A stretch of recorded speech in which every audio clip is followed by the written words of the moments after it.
All right. I'd like to call to order the Hutchinson City Council meeting for June 16th, 2026. Mary, call the roll. Truen. Here. Garza. Here. Goss. Here. Fast. Here. Magers. Here. Pledge of Allegiance. I pledge allegiance to the flag of the United States of America and to the republic for which it stands, one nation, under God, indivisible, with liberty and justice for all. Tonight we have Pastor Charles Crumble from the New Resurrection Baptist Church to offer the prayer for us. Thank you for this opportunity. Let us pray. Most holy and gracious Father, Lord, we come to you today, Lord, with an open heart and an open mind. Lord, we ask your blessing of wisdom, encouragement, and guidance on our elected officials today. Lord, we lift up our community, our city, our county, our staff, our first responders, all the way to our last responders, our managers, our clerks, police officers, fire department, all those in uniform and carry out the duties to make Hutchinson a better place. Lord, we lift up the citizens of this community. Lord, we pray for unity, safety, and well-being of all residents.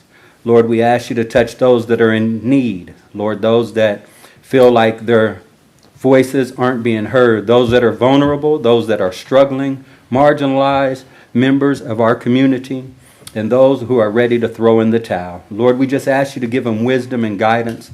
Lord, we pray for this meeting today, Lord, that the atmosphere be full of love, respect, open communication, and a productive collaboration to make Hutchinson and Reno County a better place to live. Lord, we ask you this in your darling Son, Jesus' name. Amen. Thank you. Next item is the approval of the proposed agenda. Council members, this time you can make amendments to the agenda, additions, removal, or reordering of the items. Is there anything you guys would like to do on the agenda, I guess? Move to approve. Second. Truen. Yes. Garza. Yes. Goss. Yes. Fast. Yes. Magers. Yes. Next item, Mary. Item number 5, petitions, remonstrances, and oral communications from the audience. This is part of the agenda. Any person wanting to address the city council shall first be recognized by the mayor. Come to the microphone and state the person's name, address, and the subject to be discussed. Is appearing in a representative capacity when the person represents more than one item. Remarks shall be limited to 5 minutes. Comments during the portion of the meeting shall relate to matters not on the agenda and within the business and jurisdiction of the city council. All remarks shall be addressed to the city council as a whole and not to other speakers, members of the audience, or city staff.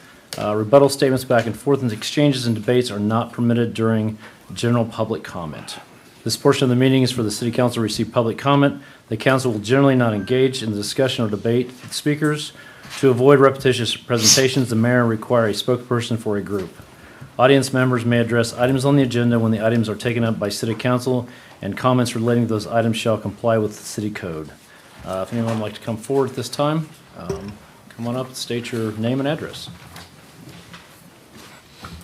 Christopher Wietrick, 33 Halsey Drive. First of all, I got to say that was pretty cool, what you guys did. I feel like I have to follow that now.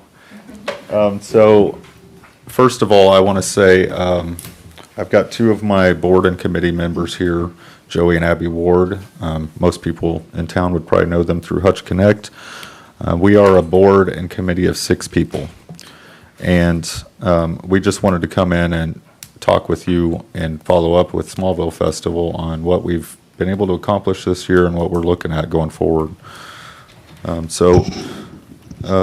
We fully became a nonprofit agency in February of this year, and with Joey and Abby's help, we formed a website in January to help launch the festival this year. And we had an exciting 3 days, other than the weather Saturday night, which caused us to cancel our concerts. Everything went pretty smooth, and it seemed like everyone had a great time. And I got to say that my board and committee are absolutely amazing. On Tuesday, we found out that the downtown convention, downtown market was going to be canceled. And in 24 hours, we were able to find a location, put 25 vendors that would not have come otherwise into the Baker Ballroom. And they were able to sell their products and promote their brands for 2 days. And many of them are from out of town and had to stay in hotels and brought their stuff to Smallville just to be a part of our event. So we were excited to be able to help them and glad they got an opportunity to show off what they do. So we've had this website for about 6 months, and we found, thanks to Joey, he did a little analysis on what we've been seeing in the last 6 months. So in the last 6 months, we have seen about 2,655 visits to our website. And I have handed you all a packet that contains all this information and a lot more. Our Facebook page is really the driving force for what we do. And over the course of 6 months, we've achieved almost 250,000 post follows or views on the page. So we just want to reemphasize the importance of this and how big of a reach it is. In this little study we have, which isn't even complete yet, we had visits from over 250 cities around the country and probably around the world to our site and our Facebook page. Most of those are local, most of those are from Kansas. But we also had some from Kansas City, Dallas, Oklahoma City, Chicago, Denver, and they all showed interest in our event. And that is a great sign for the future of this event. We made about 100 posts over the last 6 months, engaging with about 130,000 people, which is a great reach and shows that people are interested in this event and want to participate. And people weren't just stumbling onto this, because we mention it occasionally. They were searching for it on Google, especially during the event, which really shows that there's an interest in what's going on. And personally, I know of 2 couples that came up to me during our 3-day festival who said they were just driving through town and wanted to see what's going on. And wish they could have been here for the whole time, but want to make it a point to try to make it again next year. We had another couple show up downtown in Batman and Batgirl costumes, and they had pinpointed us as a stopping point on their summer travels years ago, and they finally made it this year. They travel around the country, but they made sure to be in Hutchinson during our festival just to check it out. So we do have a very wide audience, and that audience is just going to get bigger because obviously this is our first year running this as a nonprofit and 6 months of a website going. So I want to talk a little bit about why this matters. Foot traffic downtown. We're getting people into businesses and they're spending money locally. Obviously this shirt was made locally. Our other shirts were made locally. We're supporting small business, and the people that attend are supporting small businesses. And all the vendors and food trucks that we bring out are making money off of this event as well. So it's just a great collaboration between the community and outside of the community, honestly, to gather everyone for 3 days and have a fun time. And that's our first goal. Our second goal, though, is to really give back to the community.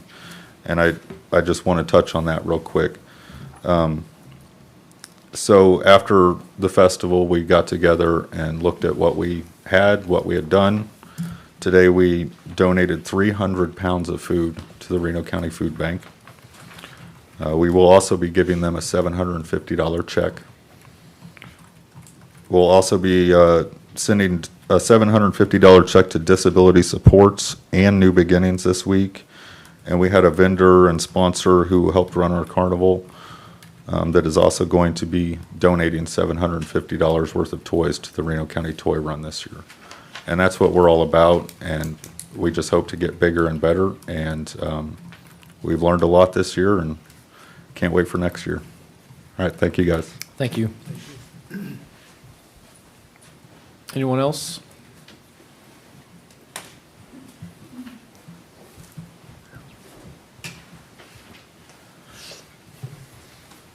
Good evening, Council. My name is Esmeralda Tobar Mora, and I'm with Hutchin Harmony. Whereas the city of Hutchinson and Smallville in the state of Kansas have been shaped by generations of immigrants and newcomers who traveled from around the world seeking opportunity, safety, freedom, and the chance to build a better future for themselves and their families. Whereas immigrants have played a vital role in the growth of Hutchinson by contributing to our workforce, supporting local businesses, strengthening our schools, serving in healthcare and public service professions, enriching our arts and culture, and helping meet the needs of a growing and evolving community. Whereas Kansas has long been home to immigrant communities from Mexico, Central and South America, Africa, Asia, Europe, and many other regions in the world, bringing unique traditions, languages, skills, and perspectives that contribute to the strength and vibrancy of our state.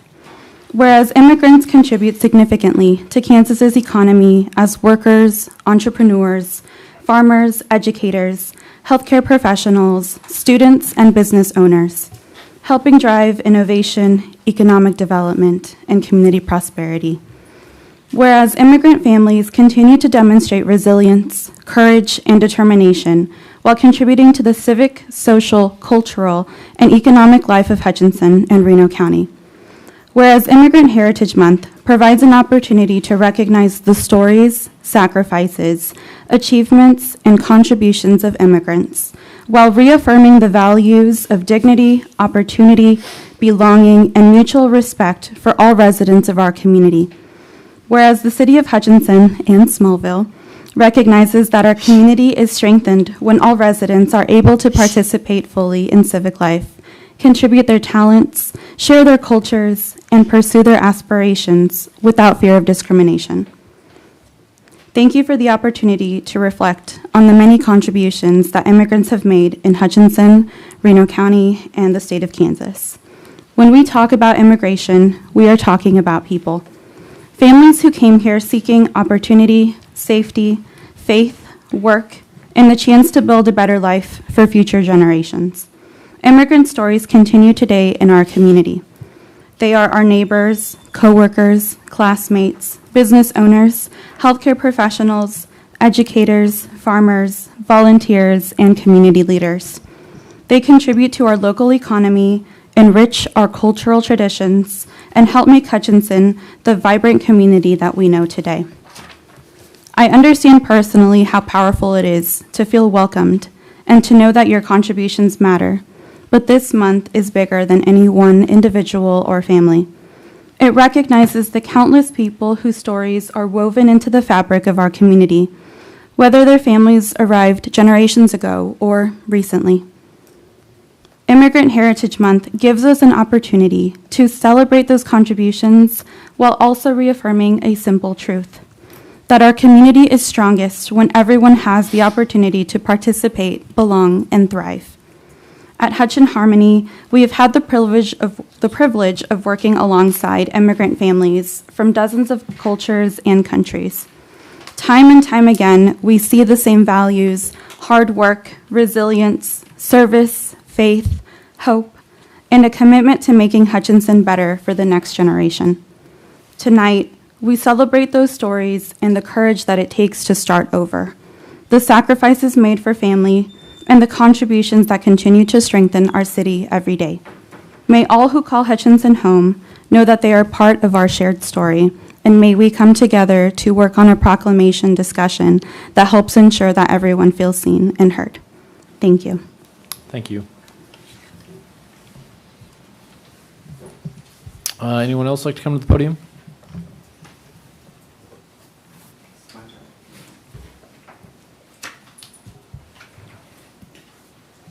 Hello, City Council members. My name is Only Gene Bergner. I am the president of a newly founded nonprofit organization, Quarter Queer and Trans Equality and Resilience, and I'm also here with the rest of my board. and we would like to do a proclamation. City of Hutchinson, Kansas, Proclamation Pride Month. Whereas Hutchinson is home to LGBTQ+ individuals, families, youth, elders, business owners, educators, healthcare professionals, faith leaders, public servants, and community members who contribute every day to the cultural, civic, economic, and social fabric of our communities. And whereas LGBTQ+ Kansans have long been a part of our state and city's history, helping build stronger communities through advocacy, service, creativity, leadership, and resilience, often while navigating barriers to equality, acceptance, and belonging. And whereas the month of June is recognized nationally as Pride Month, commemorating the ongoing pursuit of equal rights, dignity, safety, and opportunity for LGBTQ+ individuals, while honoring those who pave the way for our future generations. And whereas communities thrive when all people are able to fully participate in civic life, access to opportunity, express themselves authentically, and feel welcome regardless of sexual orientation, gender identity, or gender presentation. And whereas Hutchinson is strengthened by the diversity of experiences, identities, cultures, and perspectives represented within our community, and our collective future is brighter when every resident feels valued, respected, and connected. And whereas creating communities of belonging requires ongoing commitment, thoughtful dialogue, mutual respect, and the recognition that our differences are the sources of our strength and innovation. And whereas it is believed that fostering understanding, civic engagement, community connection, and opportunities for all residents help create a more inclusive and thriving Hutchinson for current and future generations. Therefore, I, only Gene Bergner, President of the Board for Quarter, Queer and Trans Equality and Resilience of Hutchinson, Kansas, do hereby proclaim the month of June 2026 as Pride Month in the city of Hutchinson and encourage all residents to join in this observation, in witness whereof on this date, June 16th, 2026. Thank you, council members. Thank you.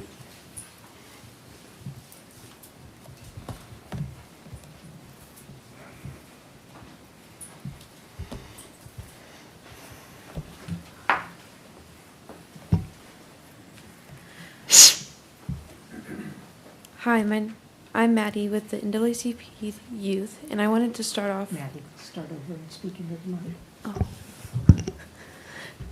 Hi, I'm Maddie with the NAACP Youth, and I wanted to start off with a reading of our Juneteenth proclamation that we had hoped to receive from the city.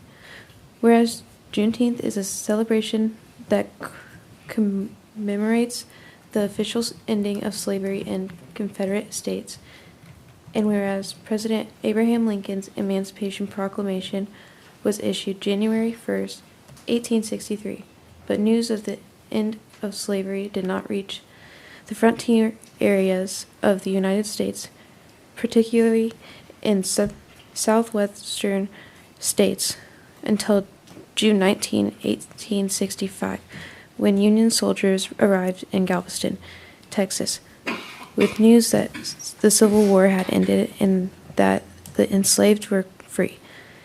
And whereas African Americans who had been slaves in the Southwest celebrated June 19th, commonly known as Juneteenth Independence Day, as inspiration and encouragement for future generations.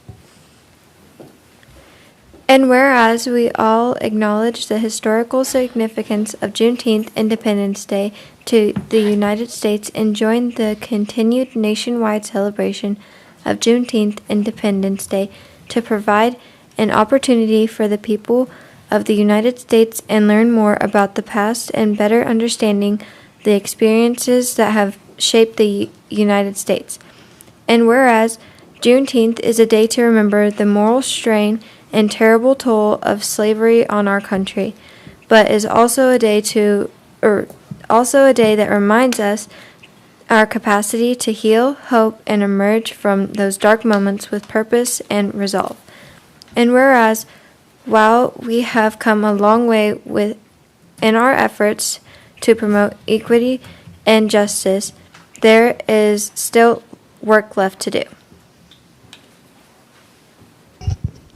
We would like to thank the County Commission for providing a proclamation in celebration of Juneteenth.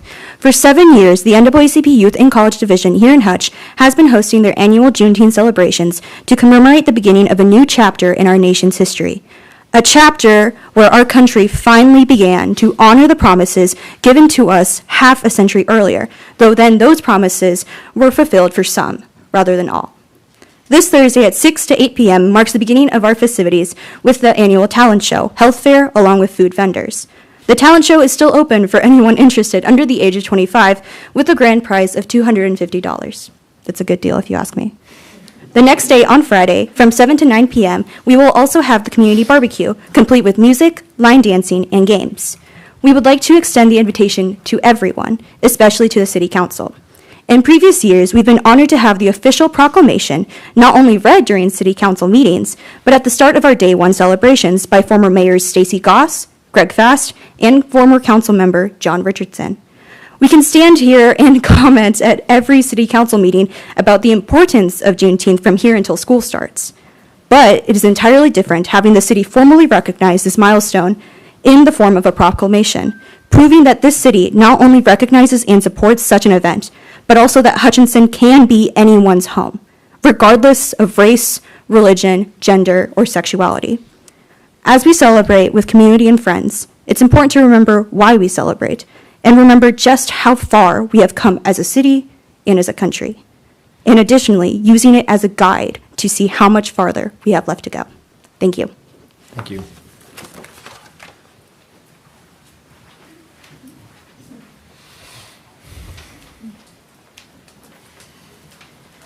Good evening, Katie Link, 3506 North Lorraine. First of all, I'd like to commend the young ladies for their courage to come up in front of City Council. It's something that's difficult for adults to do, yet alone the youth, so I am happy to see that you guys were able to do that and your research, so I do commend you for that. For you formed my inward parts. You knitted me together in my mother's womb. I praise you, for I am fearfully and wonderfully made. Wonderful are your works, my soul knows it very well. Psalm 139, 13, and 14.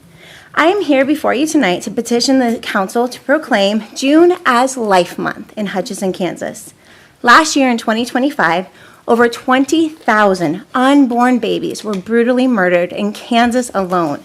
I praise God that at least for now, Hutchinson is not directly involved in this grievous practice of embryo annihilation, but as a city, we can do more.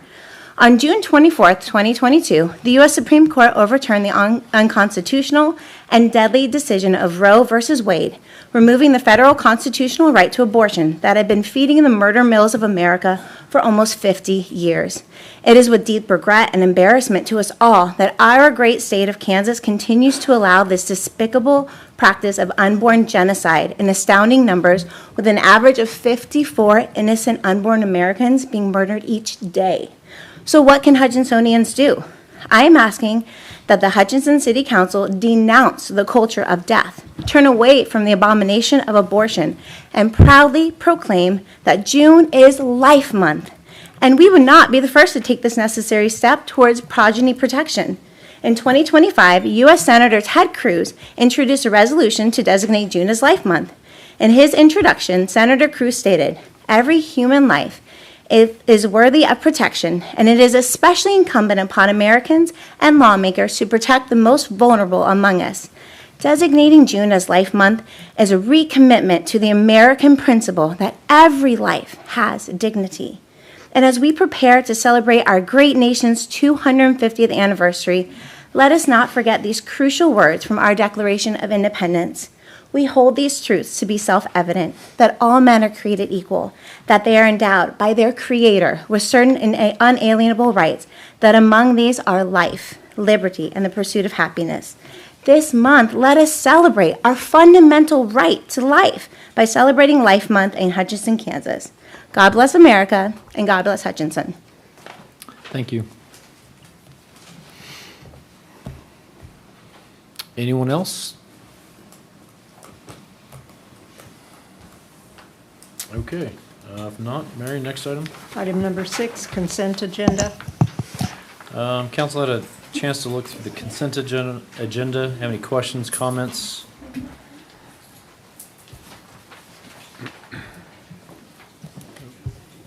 If not, I'd be looking for a motion. I'll make a motion to approve the consent agenda and authorize the mayor to sign. Second. Truen? Yes. Garza? Yes. Goss? Yes. Fast? Yes. Magers? Yes.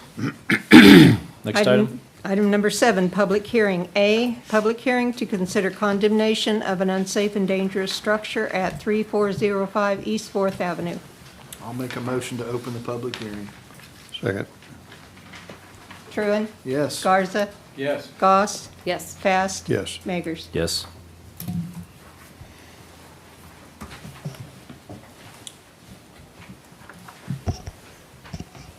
Good evening tonight, council. Jason Lady, building official.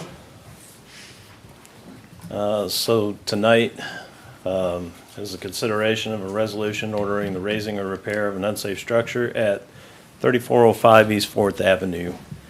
In the agenda staff report that's been provided, it's under the recommendation. It's recommended that the city council consider adopting a resolution to establish an order for repair or demolition of the structure deemed unsafe and dangerous by the city building official at 3405 East 4th Avenue. The background of this building is that the building official has inspected the property at 3405 East 4th Avenue and determined the structures on the property are unsafe and dangerous as defined in Chapter 21 of Article 7, Unsafe and Dangerous Buildings of the Code and Ordinances as adopted by the city of Hutchinson. The structures inspected at the below address contain structural hazards as defined by Section 21701. The structures also present many hazards that affect the health and life safety of individuals who occupy these structures. Under the analysis, I've only provided a timeline. I've provided a complete timeline, and we'll talk about much of that timeline as a broad overview in my presentation tonight. But under the analysis, I've only gone back to the March 3rd, 2026 meeting. It says the building official provided an update to the city council at the regular meeting on March 3rd, 2026. At that time, the occupant had continued to occupy and operate inside the building. The occupant was previously given 30 days to vacate the property, and on April 2nd, 2026, the building official extended the vacation order until May 2nd, 2026. The building was boarded up and vacated on May 4th, 2026. During all this time frame, the owner appealed the building official's determination that a sprinkler system is required in the building, as well as the determination that the proposed remodel could not proceed through subsequent plan submittals or phase permitting. At the Building Trades Board meeting held April 8, 2026, the board upheld the building official's determination on both matters. The board upheld the denial of phase permitting by a vote of 7-0 and upheld the sprinkler requirement by a vote of 5-2. Since the April 8, 2026 meeting, the Building Trades Board meeting, the owner has provided no further plans or submittals regarding the building located at 3405 East 4th Avenue. Mr. Razor has been subject to orders to vacate since July 2024 has not complied. Additionally, no certificate of occupancy has ever been issued for the current occupant to lawfully occupy the building. No significant corrective work has been completed to date, and no current plans have been submitted for review by the city. At its regular meeting on May 5th, 2026, the City Council approved the adopted resolution 2026 R16, setting a public hearing for today, June 16th, 2026. The purpose of this hearing is to consider evidence presented by city staff regarding the condition of certain structures as identified above and the justification for declaring the structures to be unsafe and dangerous. Public notices regarding this hearing were sent to the property owner via certified mail.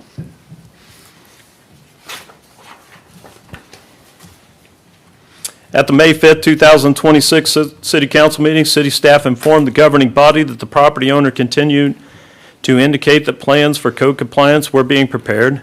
However, no formal plans, permit applications, construction documents have been submitted to the city for review.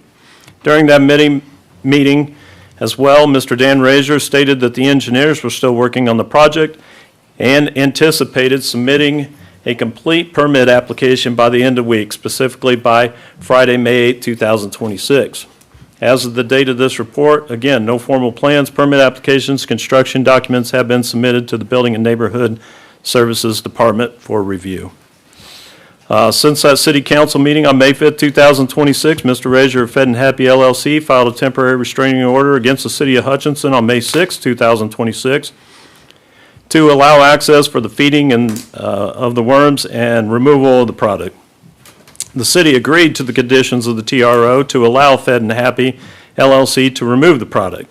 Fed and Happy LLC has continued to remove the product to date, with approximately half of the product removed at the time of this report. And this TRO is set to expire on July 15, 2026. Since the building officials' update to the city council at the regular meeting on May 5th, there has been no significant conversations with the owner. Again, no plans have been submitted, no meaningful progress has been made towards correcting the conditions of this property. As the property sits today, the structure continues to be a blighting influence on adjacent neighborhood. The property remains in violation of adopted property maintenance and building codes related to health, safety, and habitability of the building. The structure continues to deteriorate and remains in severe disrepair.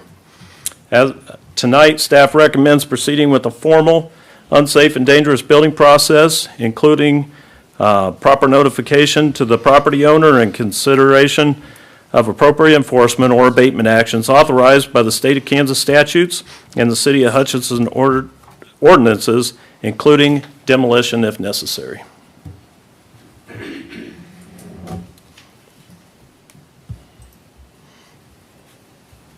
So again, this is the public hearing procedure. Just want to go over this real quick. The staff presentation and recommendations. Take time for questions for staff. Owner representative presentation, questions for the owner representative, public comment, close the hearing, and then under the ordinance portion of our agenda at a later time for a motion to propose the resolution for the city council.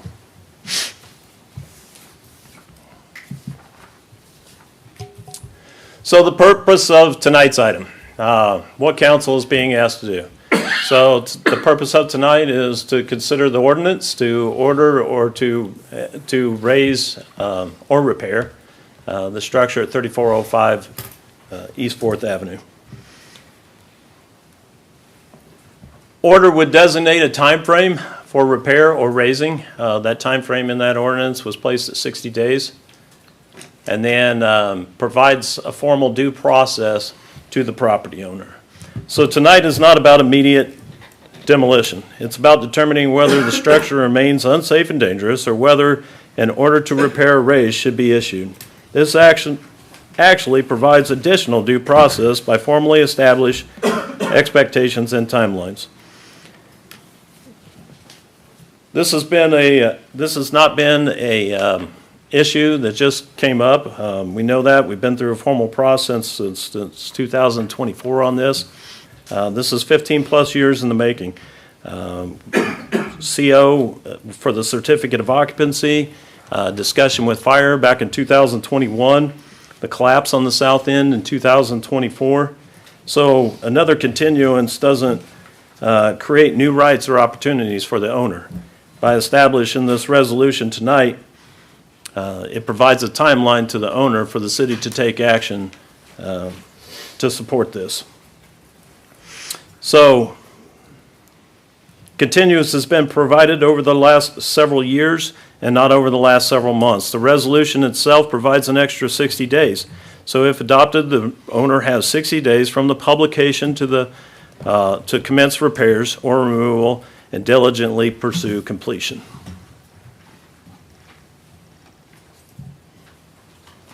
So the current situation. We'll just go over the status of the property as it sits today. The structure was declared unsafe and dangerous in July 2024. Again, the property has no valid certificate of occupancy, nor has there been one for Fed and Happy to occupy the property. at any point since they established it in 2019. Required repairs and life safety systems are not completed. Remind the council that at the meeting on May 5th, Mr. Razier stated the plans would be submitted to the city. That has not been completed to date. No plans have been, again, received at the time of this meeting in this report. So the building remains unsafe and dangerous. The issue before council is the condition of the structure itself, not whether the business operations are being conducted in or out of the building, not whether it has a valid certificate of occupancy, or not whether the product is being moved somewhere else at this moment. It's the condition of the building itself. So the conditions prompting this hearing have not materially changed. Removing worm beds or products does not repair the building's unsafe conditions or make the structure more code compliant.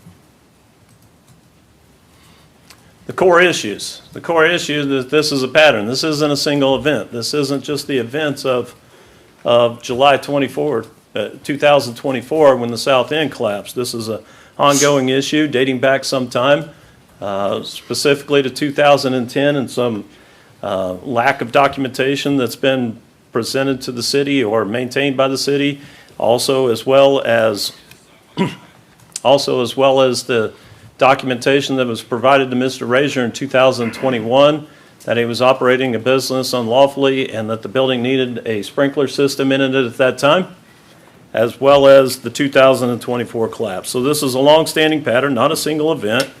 Repeated deadlines and extensions. Permits have been issued, not completed or inspected. We've had limited or temporary progress, again, followed by regression.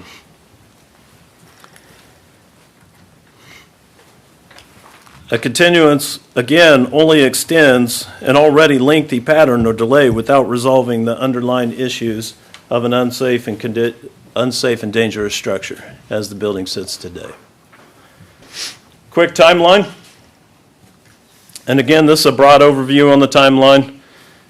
This is talking about the 15 years of unresolved compliance. In 2010, fire and building requirements were established. No record of compliance or certificate of occupancy. There were letters provided and signed off on by the Eaton folks at that time stating that a fire protection system would be installed in the building. No documentation of that stands today, or that at that time in 2010, I believe that the fire protection system itself was placed out of commission at that time instead of being active. So in 2019, Fed and Happy had an unapproved occupancy change from an S1 to an F2 S2. In 2021, it was identified that the occupancy change was without a certificate of occupancy. In 2024, the building sustained structural damage. The building was declared unsafe. 2024-25, meetings were held, deadlines were set, missed, hearings continued, permits expired. We had meetings ongoing from the time that I came on board as the building official in September of 2024. We had meetings with Mr. Razier just weeks later on this address, and his legal staff said at that time that he would begin to move the product, which he did begin to move the product, and that by June 2025 he would decide whether his operation would stay in that location or not. And so here we are in 2026, and operations were continued to be ongoing without compliance of the structure. Again, this process is to provide due process. Within this time frame, due process has been provided. It's occurred over years, not weeks. Again, it's a non-habitable space, non-working sinks, toilets, partial collapse of the building, limited or no electrical, no operational fire protection system inside the building. Mr. Razier has been provided a full list of the violations with no attempt to resolve them. Someone once described codes as being written in blood. They're there to protect the occupants of our building. They're there to exist because people died. Lessons were learned from these, They were a tragic loss, but they were incorporated into our codes to prevent future events from happening. Within these timelines, the owner has been provided ample time to understand the city's concern and take these corrective actions. In fact, as pointed out by another staff member, staff has provided 210 days of continuation to Mr. Razier during this time frame. City Council has provided 164 days of continuation during this time frame. That's a full year, 364 days of continuation by council and or staff to provide Mr. Razier the opportunity to repair this building. Again, the core issue, sorry, flip it to the wrong page. So again, there have been repeated opportunities for compliance, city actions to support the compliance. We've had multiple meetings between the city and the owner. We've had written notices with clear deadlines. We've had a vacate. The original vacate order was November 1 of 2024. The extensions were provided for vacation of the property. Permits were issued for structural repair and partial demolition. Those permits expired. Hearings continued multiple times to allow progress. The outcome of those efforts has been that the results have been limited and incomplete. The permits expired without completion or inspection. Required repairs were not completed. The structure remains unsafe to date. Materials and operations returned to the building after partial removal, and a full set of plans resolving the issues have not been provided. Prior continuances have not resulted in sustained compliance. The historical documents, the historical record does not support the conclusion that additional time alone will produce a different outcome. It's easy to see here tonight, and the historical record demonstrates that previous extensions have not resulted in sustained compliance. Good faith efforts by the city. We've had efforts that have worked towards resolution. We've allowed extended timelines beyond the initial timelines. We've relied upon representation of work instead of the progress of work actually being done on site. We've removed it from the agenda in 2025 due to perceived good faith. We continued coordination between city and the property owner. The city has acted in good faith repeatedly. There comes a point where the city's obligation is to protect public safety, and that outweighs the continuing delays.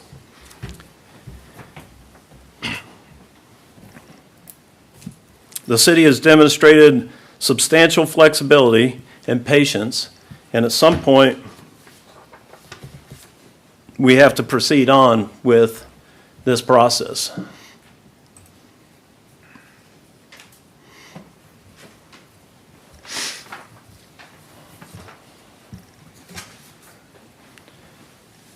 So we're just going to go over a few photos now, little then and now.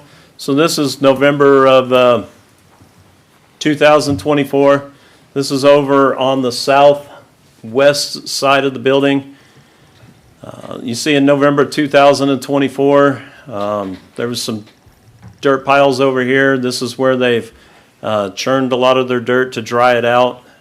And you see in January 2025, all that dirt was gone. They were making some substantial efforts to remove product from the facility. And here we are in June 2026, and it's back again. I showed the May 2000 last month at the last meeting, which was about the same. But you can see that it's not just being removed from the facility, it's still being removed through an operational process. November 2024 again, these are some worm beds looking from the south to the north. You can see that there's no difference really between the November 2024 and the May 2026. These are some of the conditions inside the building that we went over in the last council meeting.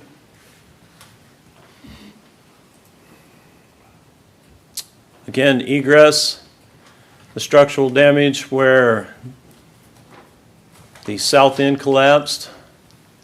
It's an egress door that's marked as a egress exit, and you're unable to get to those egresses, or the doors don't function, or multiple other issues. Again, this is some of the dirt over on the west side where they're currently drying it out. It's to the basement. These were extension cords running down to the basement for lighting instead of lighting being installed in those locations, or working in those locations, I should say. These are areas where there should be guardrails up around these pit areas. Again, don't know how deep these are, but they're pretty significant and would require guardrail protection.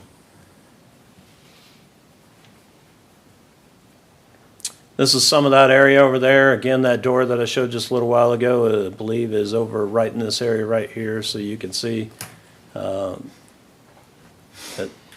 they got to walk through mud, muck, whatever, to get through the egress pass, and the egress paths are not clear out of this building.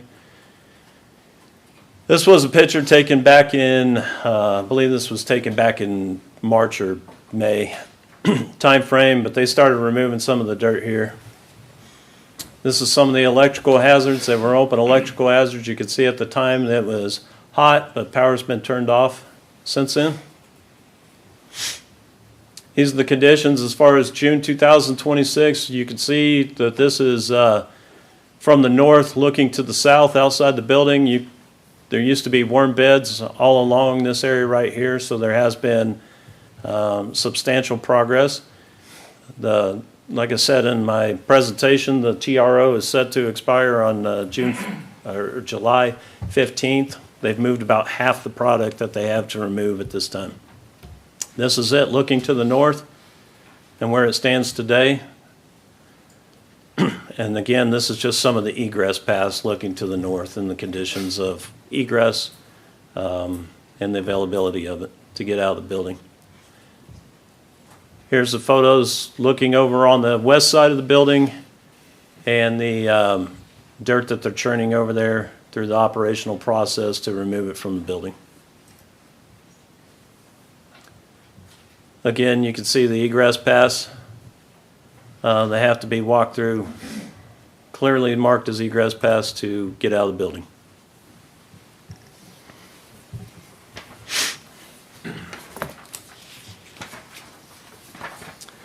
So here we are today, or the conditions then versus now, as kind of shown in the photos, but a little bit of more timeline. July 2024, where we were. No certificate of occupancy. The building was partially collapsed, ordered a vacation of the property, boarded the building. Unsafe and dangerous structure or substandard building was, and the occupants were notified at that time, it was an unsafe and dangerous structure. The plans were required to remodel and to occupy, and then multiple property maintenance violations, code violations were also noted. Excuse me. Where we're at in June 2026, again, no certificate of occupancy. There's unfinished demo of the partially collapsed building. A vacation has been ordered of the property. The building has been boarded. An injunction was filed May 2026, which again expires on July 15th, so July 16th would allow for board up. Unsafe and dangerous structured substandard building still applies. Plans are still required to remodel and to occupy the building. Multiple property maintenance codes still exist today. And then there was a permit to shore up the building, which was completed.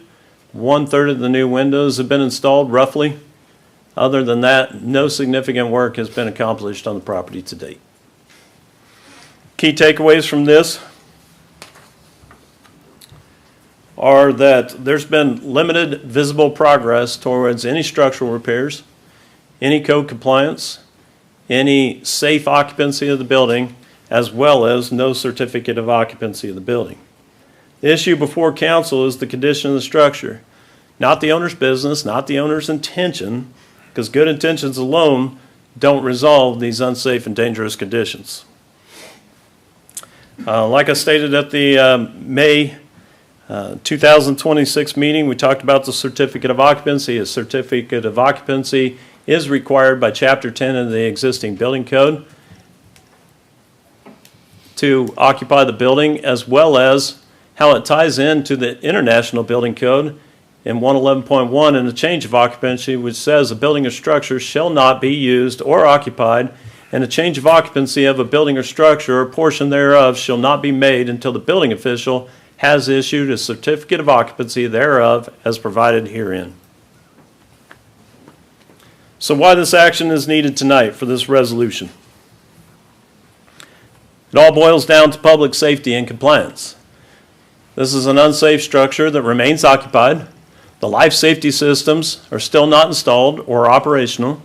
Continued occupancy creates risk to occupants and responders. And then prior extensions have not resulted in compliance. Public safety concerns do not simply disappear because operations are being moved elsewhere. This is still considered an unsafe and dangerous structure by the City of Hutchinson Code. What does this action do tonight? So this action for the order to raise or repair initiates a formal order by the governing body ordering the repair or removal of the buildings. This provides the property owner opportunity to protect public safety, requires the owner to act, and authorizes city enforcement. So, the structure remains unsafe and dangerous. Council has an obligation to protect the health, public safety, and welfare of the citizens of the city of Hutchinson, Kansas. Formally, findings of the unsafe and dangerous structure. This provides the owner 60 days to commence repair or remove and diligently prosecutes the work. It's authorizes city action if the owner fails to comply with the order. The owner's letter argues, the owner submitted a letter today by their lawyer. We did not talk about that previously, but the owner submitted a letter by their lawyer today arguing that there was no opportunity for a cure. This resolution is precisely the mechanism that provides that opportunity. The order indicates to repair or raise. It does not foreclose the repair. It establishes the timeline and provides the owner another opportunity, which we've provided, to repair the structure and avoid any further city action. The pattern has been repeated.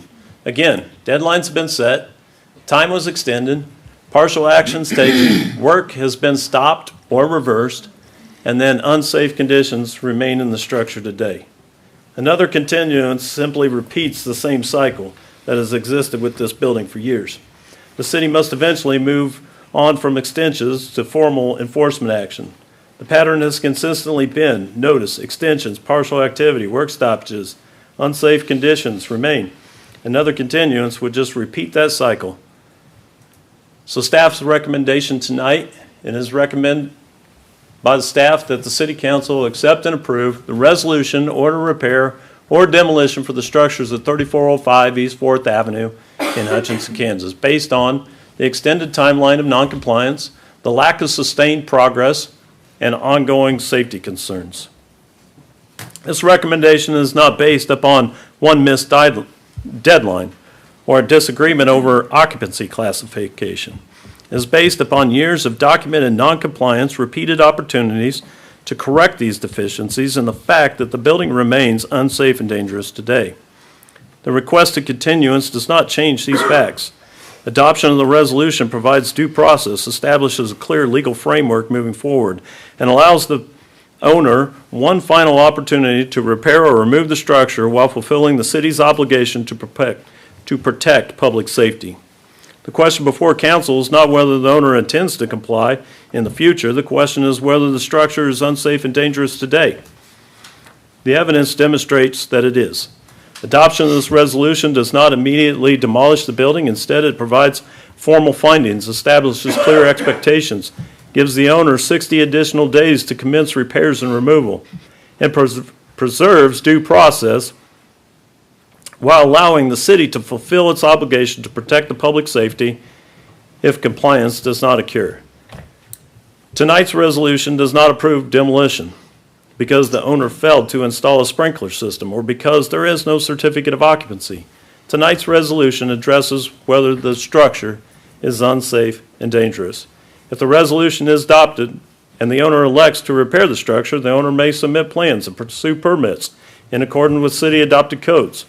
The resolution simply establishes that an unsafe condition must be corrected or the structure has to be removed. I'll stand for any questions. Council, any questions? Is the owner here, or the person representing him, anybody here to represent? I do not know if there's anybody here to represent tonight or not. Nope, Mr. You guys Ray's have any back. questions for Jason? My apologies. No, have no questions, Jason. Not at this time, no. I have a question. The permit to shore, when does that permit expire? The shoring's complete, so the south end of the building is still shored Okay. at this moment, yes. And then that included, you said about a third of the windows were fixed. Was that under the same permit? Yes, before we stopped work. Okay. My question is, under the TRO, no permit can be issued, correct? Yes. So if they came with full set of plans or plans for partial repairs to be done, after that TRO expires, how can the city issue a permit, or would we? After that TRO, after the TRO expires and they come with a full set of plans, would we be willing to submit or entertain that permit at that point, or no? So this is kind of a twofold line right now. I mean, we're dealing with the temporary restraining order, right? And that expires on July 15th, 2026. So we could technically board the building back up on July 16th. And so during that time frame, that temporary restraining order just allows him to go in there, feed the worms, remove his property, do those type of things. We still have this process that we fall into with the resolution here tonight, which provides the additional 60 days to be able to provide plans and documentation to get that permit. So yes, we would So once still- that TRO expires, they could basically go, here's the full set of plans, we review those, because I know they're under review right now. There's nothing under review. Well, no, I know. Not by our part. Not by us. Yes. Not by the city, but I know they're under review, and so the question is, if that's my question, if they come with that, after the TRO expires. Yes. Then we can review those plans and proceed forward at that point, if they come with all that information then. Yes, we would, because we'd fall under this timeline, not necessarily the timeline of that TRO. Okay, Yeah. okay. I guess I need to understand where those plans are and who's reviewing them. Yeah, that was my question. It seems like you have information that the rest of us don't, Yeah. Scott. So can you share what plans you're referring to? I think that'd probably be something Mr. Razier would have to tell us about. Yes. Okay. Any further questions for me? I don't have anything at this time. Thank you.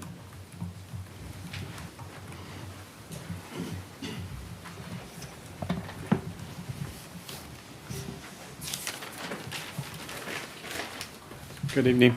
Good evening, sir.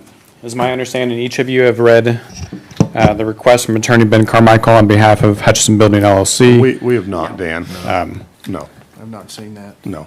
All right. No idea why that wasn't. Paul Brown told our attorney that it had been sent to each one of you and had been Paul Brown read. did not. Well, That's- where is that's- that? I don't understand. I've got why we're one. not Yeah. in the loop here. So regardless, I am here to formally put that on the record. I only have one copy in front of me right now. You can give it to the clerk and she can share it with council. Yeah. Is there a way somebody could go make us some copies? You can have my copy. No, I think we can probably just look over that as Dan shares what he has, so.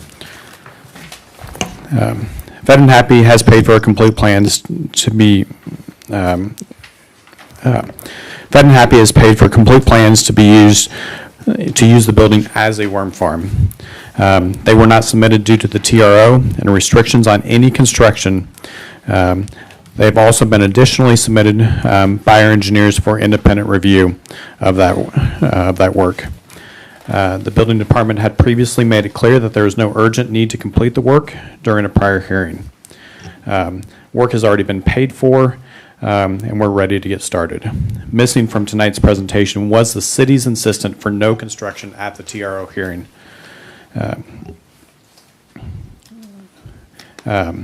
With that, there's currently an order barring all repair as demanded by the city of Hutchinson.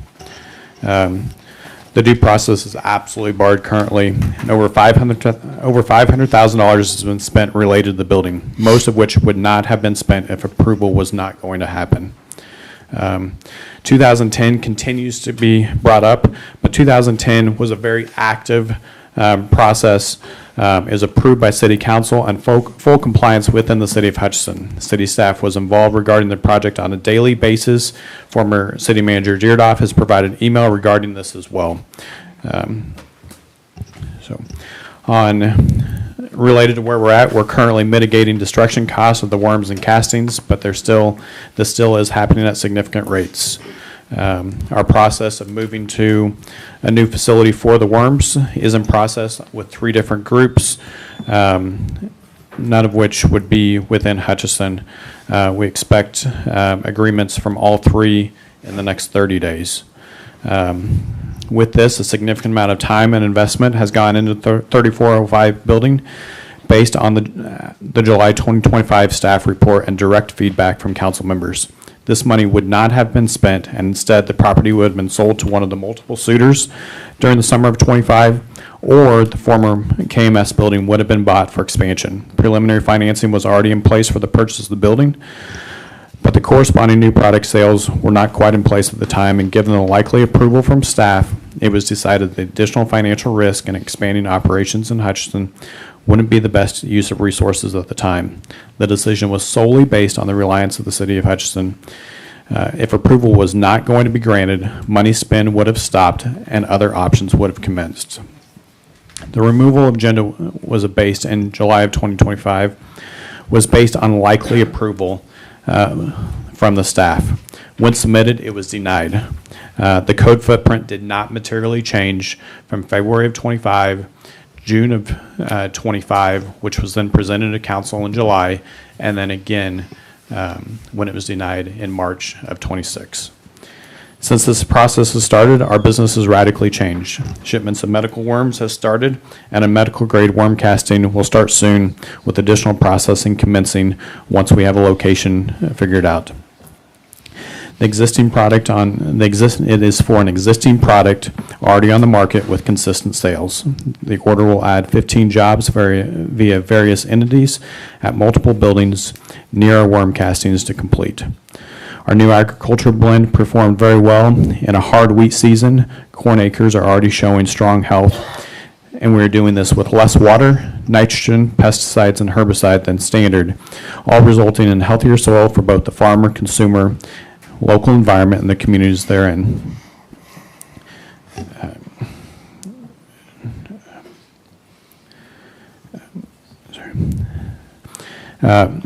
New beds have not been built since 2024. The area that moves, that has been shown in pictures that has changed in size, is a staging area. We are limited on our exit from the building on one small garage door. We place the material in a staging area and then move it outside from there. During this, there were prior agreements that did not require additional requirement to destroy more worm beds until very recently. All egress doors were working and had been fixed. Egress paths have currently been blocked and not unlocked by the building inspector as court order provides. The egress plan that we had was submitted to the state fire marshal.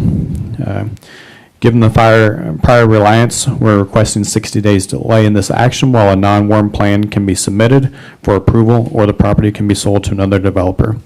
During this time, we will continue to remove worms and products. Where are the plans at, and who's reviewing them, and why? So they were ready to be submitted when the city came to the hearing and demanded no construction during the TRO period, and so that put everything on hold. So are you saying after the TRO, you'll submit these plans and then they're going to be approved by the city, or what? I mean, I have no idea if they'll be approved or not. Well, but who's approving them now?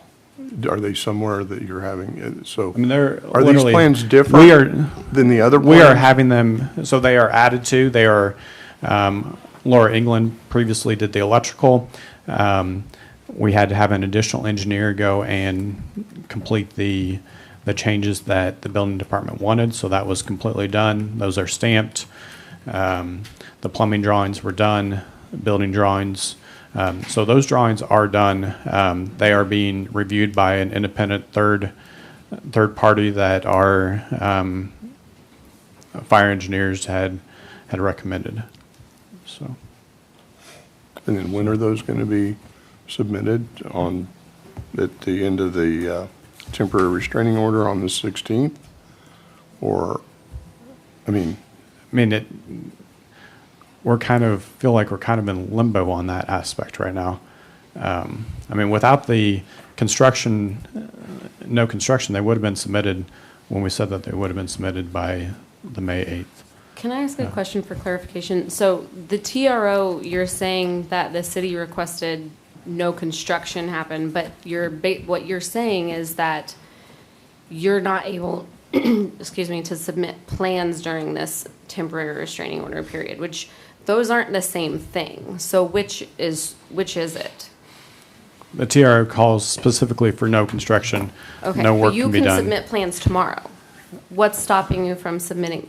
The TRO is not stopping you from submitting the plans. Is that right? I was advised to just hold on it, given that the TRO But not called by for the it. city. The city didn't say don't submit plans during the TRO. The court didn't say don't submit plans during the TRO. Is that correct? It is not specifically in the TRO for Okay. no submissions. So the TRO but it is no shortening construction. the timeline, but not in the same way as what you're describing, because if this action moves forward and creates a 60-day period, that starts today, and the TRO is a totally separate timeline, which expires on June 15th. Right, so if it starts today, we can't even, if there was an approval tomorrow, we can't actually do anything. You requested the TRO. Well, the city requested no construction. We requested access. The city demanded the no construction. And you have access. The presentation and your letter both state that you've been removing stuff. We have been removing. And working to that. Sorry, I just wanted to clarify that those two things were very different. I felt like they were being misrepresented, so thank you for clarifying. When did the TR go in place again? I'm sorry.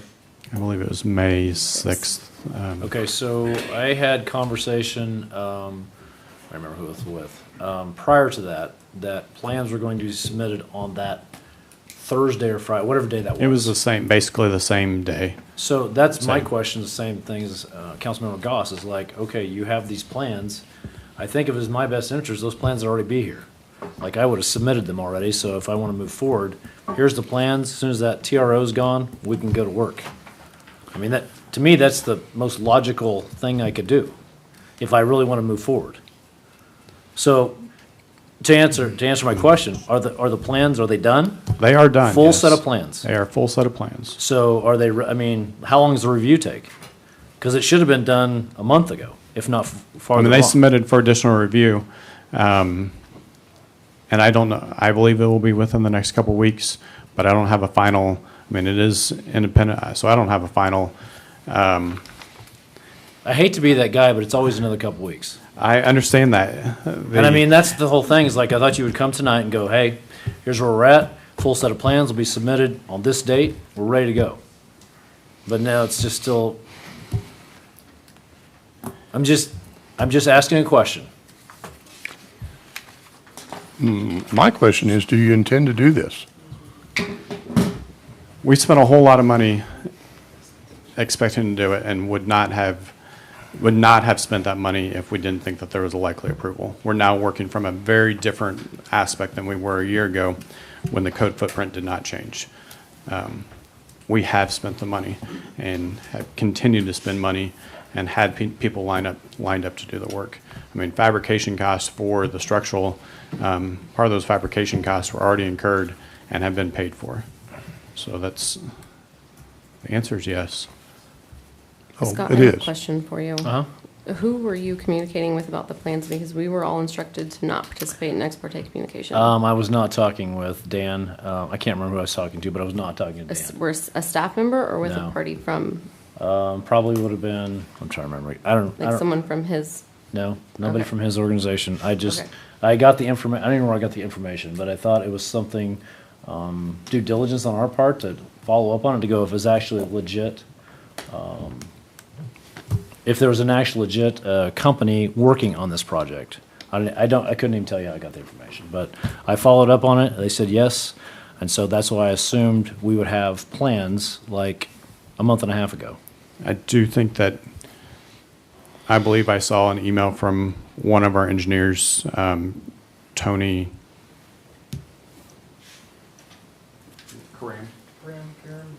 Karam.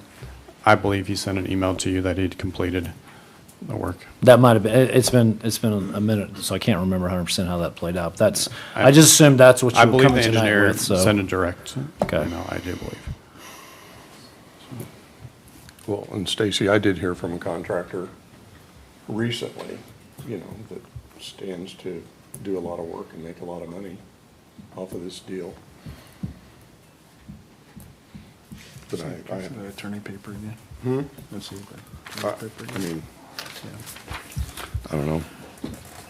Council have any more questions for Dan? I guess I'm just trying to clarify, Dan. So you have all of the plans, but they're under review to,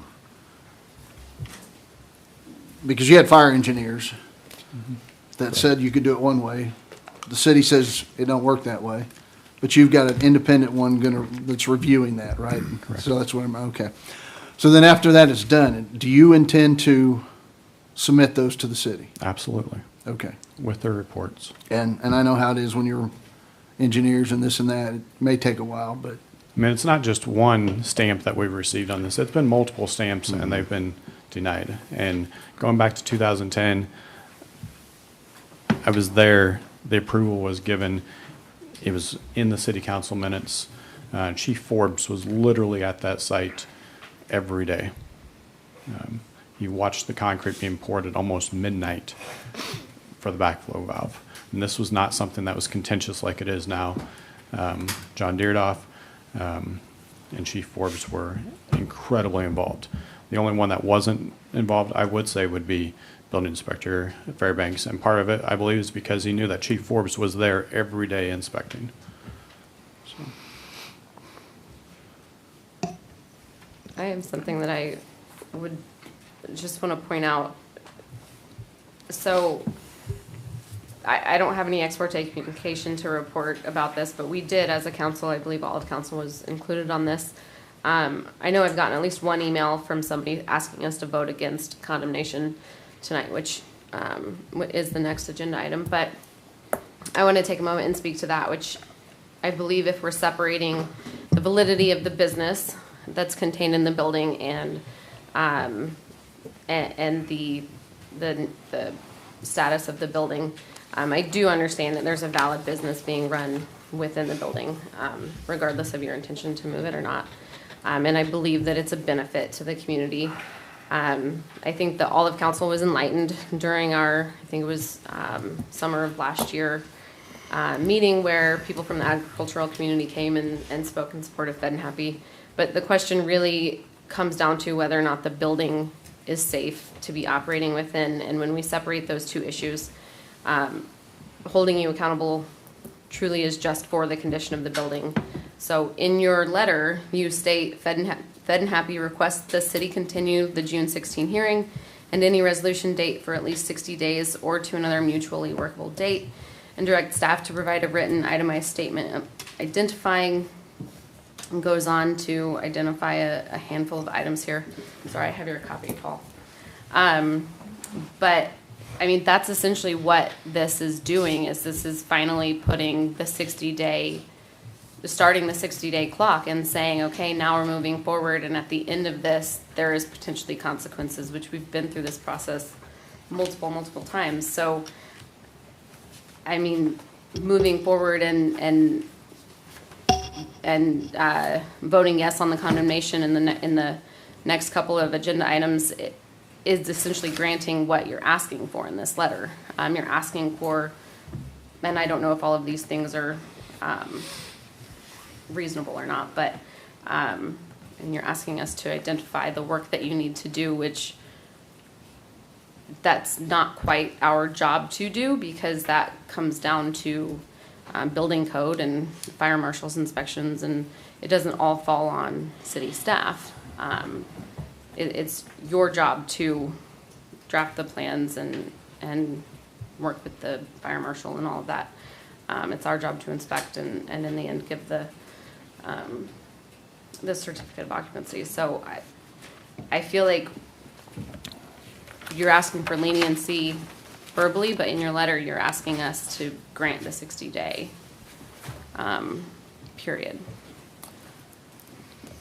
So the letter was from a legal analysis based on where some other items sit.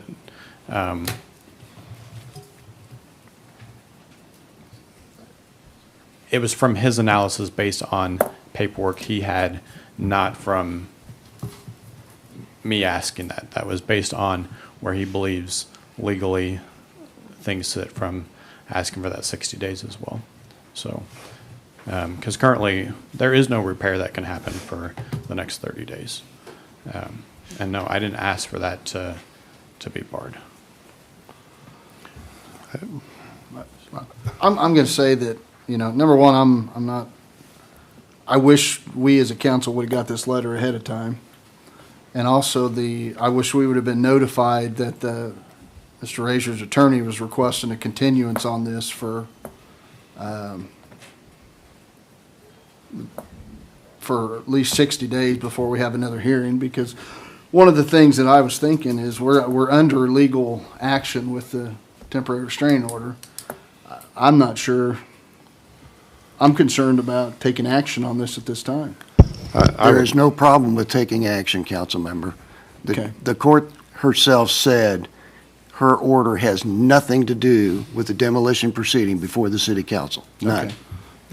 I just think if there's litigation going on, I don't know why we couldn't have gave him the 60-day extension. Well, and I don't know why we weren't informed that a part of that temporary restraining order was, I mean, it's a stretch for me a little bit, Dan, here, that you couldn't have submitted plans, but I had no idea that you couldn't work on the building. I mean, I would figure you got plans, and I don't know why we would have put that in the temporary restraining order. That was requested by the city of Hutchinson.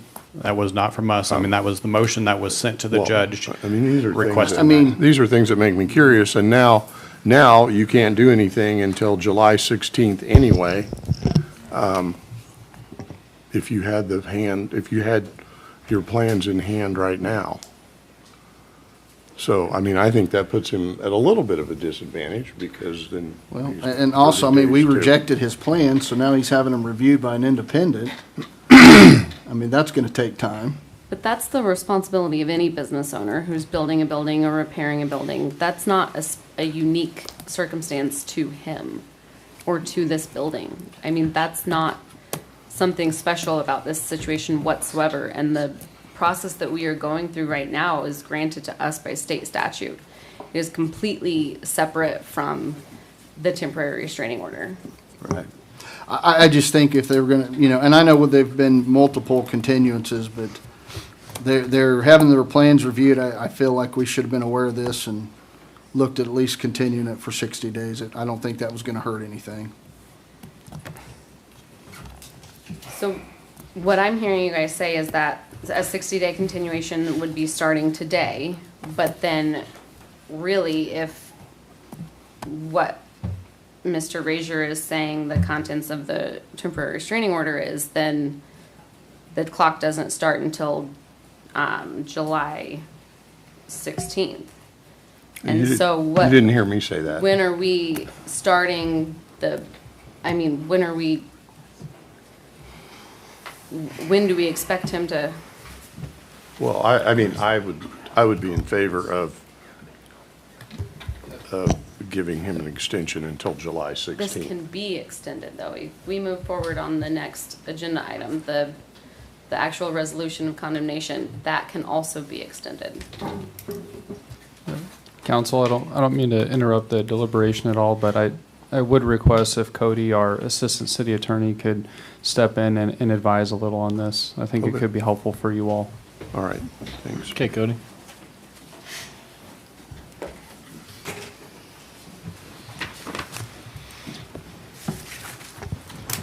Well, real quick to respond to a couple of things. With respect to the letter, I believe we just received that this morning, so this wasn't something that the city was sitting on. And I think this has been a pattern, of Mr. Frazier, of waiting to the last minute to try to do something before a council meeting. Additionally, to be clear, Councilmember Goss brought this up, but the TRO absolutely did not bar any type of plans being submitted. It was only for the construction, the actual construction, because it was a safety issue. The court wanted him to focus on getting the worms out of the building, that was the primary consideration at that time. And with respect to the argument that he spent money, I don't believe the city has any documentation that any money's been spent on this property. So I think at this point, it's hard to believe whether or not those statements are accurate. But with respect to the continuance, Mayor and Council, I mean, staff strongly urges you not to grant that. It's not a case where the owner has been surprised. This is not a case where the owner has just learned what the city's concerns are. And this is not a case where 60 more days is likely to change the condition of the structure. The record shows exactly the opposite. The city has been dealing with code, occupancy, fire protection, and structural safety issues at this property for years. The current use has never had a certificate of occupancy. Building has never been identified as unsafe and dangerous, or it has now been identified as unsafe and dangerous. There's structural hazards, life safety issues, and the owner's been told repeatedly that the building cannot continue to be occupied and operated in this condition. He's had time, he's had notice, he's had meetings, he's had attorneys, multiple attorneys now. He's had permits, he's had extensions, he had an appeal. He lost that appeal before the Building Trades Board, and after all of that, the city still does not have a complete current approved plan to bring this structure into compliance. That matters because a continuance is not supposed to be a reward for delay. When we have continuances in court, there needs to be some evidence shown to the court in order to grant that continuance to show that it's going to have something productive with respect to the case. And here, we're not seeing anything productive with respect to this case with the continuance.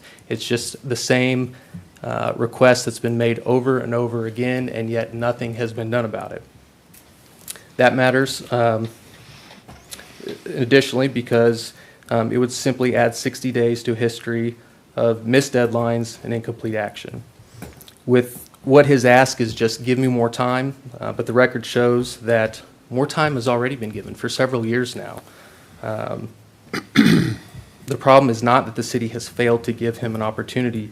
The problem is that all the opportunities that have been given thus far have not produced any compliance. As far as due process goes, there is no due process reason here to continue this matter, because I believe Councilmember Goss stated it today is the due process hearing. The owner is here. He's had the ability to appear, present evidence, explain his position, and show cause why the structure should not be condemned and ordered repaired or demolished. That's what these hearings are for. The city puts on its evidence to show the structure is dangerous, and then the owner comes up and shows evidence why it's not. That's not what we have here today from the owner. We have here basically an acknowledgement that it needs to be fixed, yet he still hasn't done it, and he hasn't even produced any plans to get to that point. If council adopts the resolution tonight, additionally, that does not mean a bulldozer is going to show up tomorrow. The dangerous structure process itself provides that reasonable time for repair and removal to commence.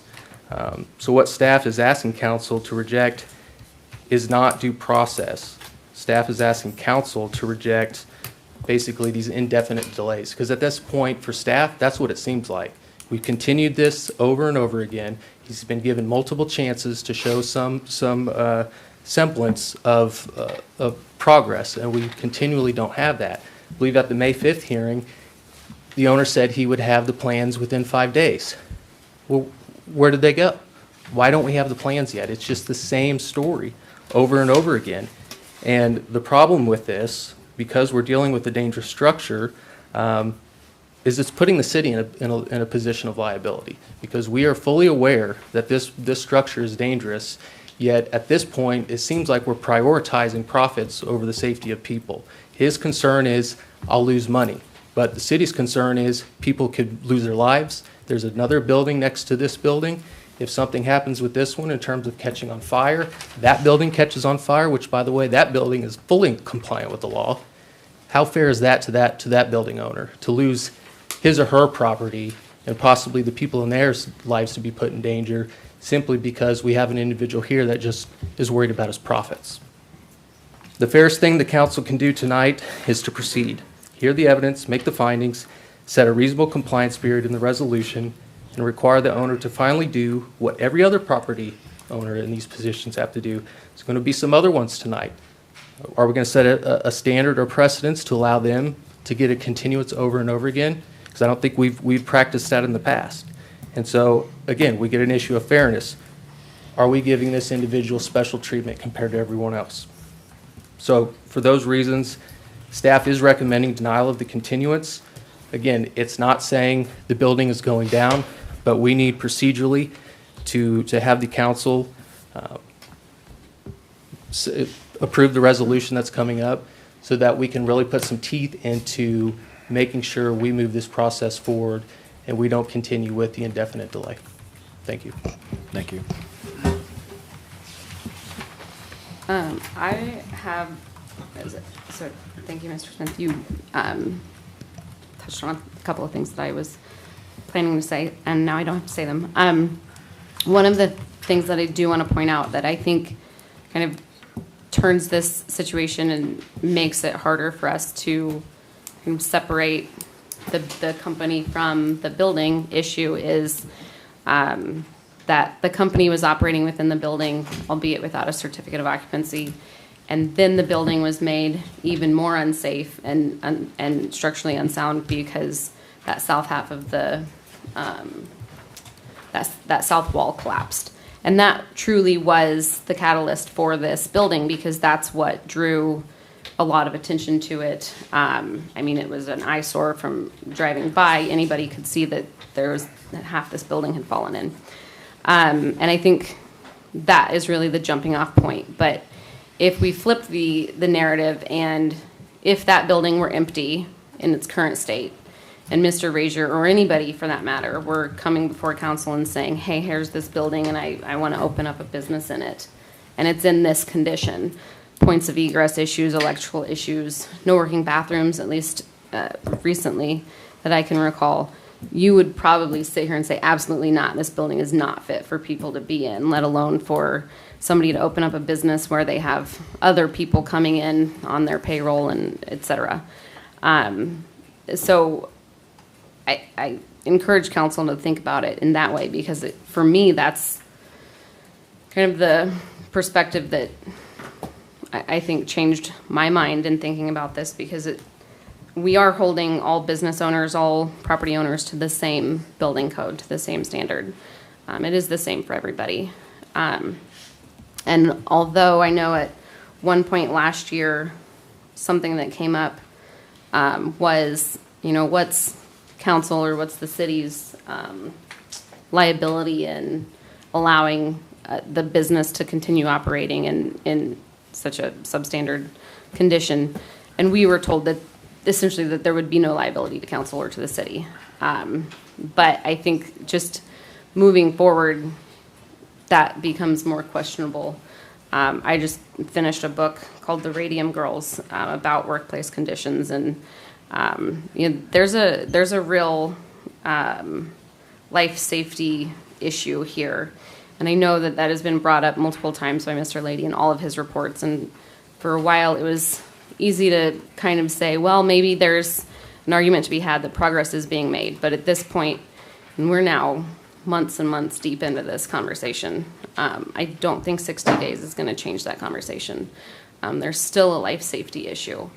And for me, the condemnation is clear and needs to occur.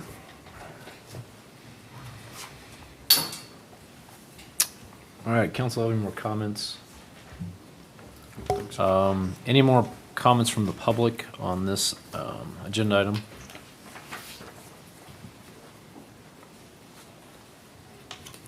Okay, if not, I would just need a motion to close the public hearing. So moved. Second. Truen? Yes. Garza? Yes. Goss? Yes. Fast? Yes. Meggers? Yes. Next item. Item 7B, public hearing to consider condemnation of unsafe and dangerous structures. I'll make a motion to open a public hearing. Second. Truen? Yes. Garza? Yes. Goss? Yes. Fast? Yes. Meggers? Yes. Good evening again, City Council, Jason Lady, Building Official. So before you tonight is 5 residential hearing on 5 residential structures. So it's recommended that the City Council consider adopting resolutions establishing orders for the repair or demolition of structures deemed unsafe and dangerous by the city building official at the following locations. Those locations, as presented to you tonight, are going to be 315 Justice Street, 1701 East 3rd Avenue, 300 North Town Street, 2700 Leonard Avenue, and 1500 West 12th. Each structure has been listed and has been determined through the inspection and code enforcement process to present significant health, safety, and structural hazards and remains in violations of applicable city codes. Formal adoption of these resolutions will authorize the city to move forward with full enforcement actions, including demolition as necessary. At its regular meeting on May 5th, 2026, the City Council approved a resolution 2026 R17 setting a public hearing for today, June 16th, 2026. The purpose of this hearing is to consider evidence presented by city staff regarding the conditions of certain structures as identified above and the justification declaring the structures to be unsafe. Public notices regarding this hearing were sent to each property owner via certified mail. The structures in question have been subject to ongoing property maintenance issues, but not including but not limited to structural deterioration, roof and wall instability, open and unsecure access points, code violations that are related to health, safety, and habitability of the structures. We'll get into the slide presentation as it sits before you tonight and get into these properties at 315 Justice being the first one. Again, with recent activity, staff has made attempts to contact the owner with no response to date. Staff mailed certified letters for enforcement of this hearing. The property condition as it sits today, the residence currently been vacant since 2018. PMC was opened in 2/27/2026 on this. Building permit for siding, windows, and framing were reviewed and approved, but they expired with no inspections on 4/15/2026, but this also didn't address the condition of the structure itself. There was fire damage to this structure, so this structure hasn't been addressed fully as it is. There's 12 property maintenance violations since 2018 and was boarded up in 2025. There's no active utilities on this structure since before 2018. And the reason it says since before 2018 is documentation in our current system only goes back that far. So if we look at when the shut-off was, we could tell in the system it was shut off prior to 2018. And the property taxes on this are current. Can I ask a question about this? Yes. About justice.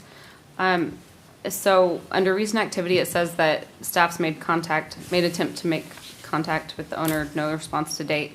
But then there's a building permit from this year. So who would have submitted the building permit? The building permit is from, the PMC was open this year. That building permit is RR20. That was actually a 2020 permit. Oh, okay. So Yes. you guys, It expired and, well, I'm going to take that back. That would have been a 2024 permit. Sorry, that's or 25 permit. That's a typo. Okay.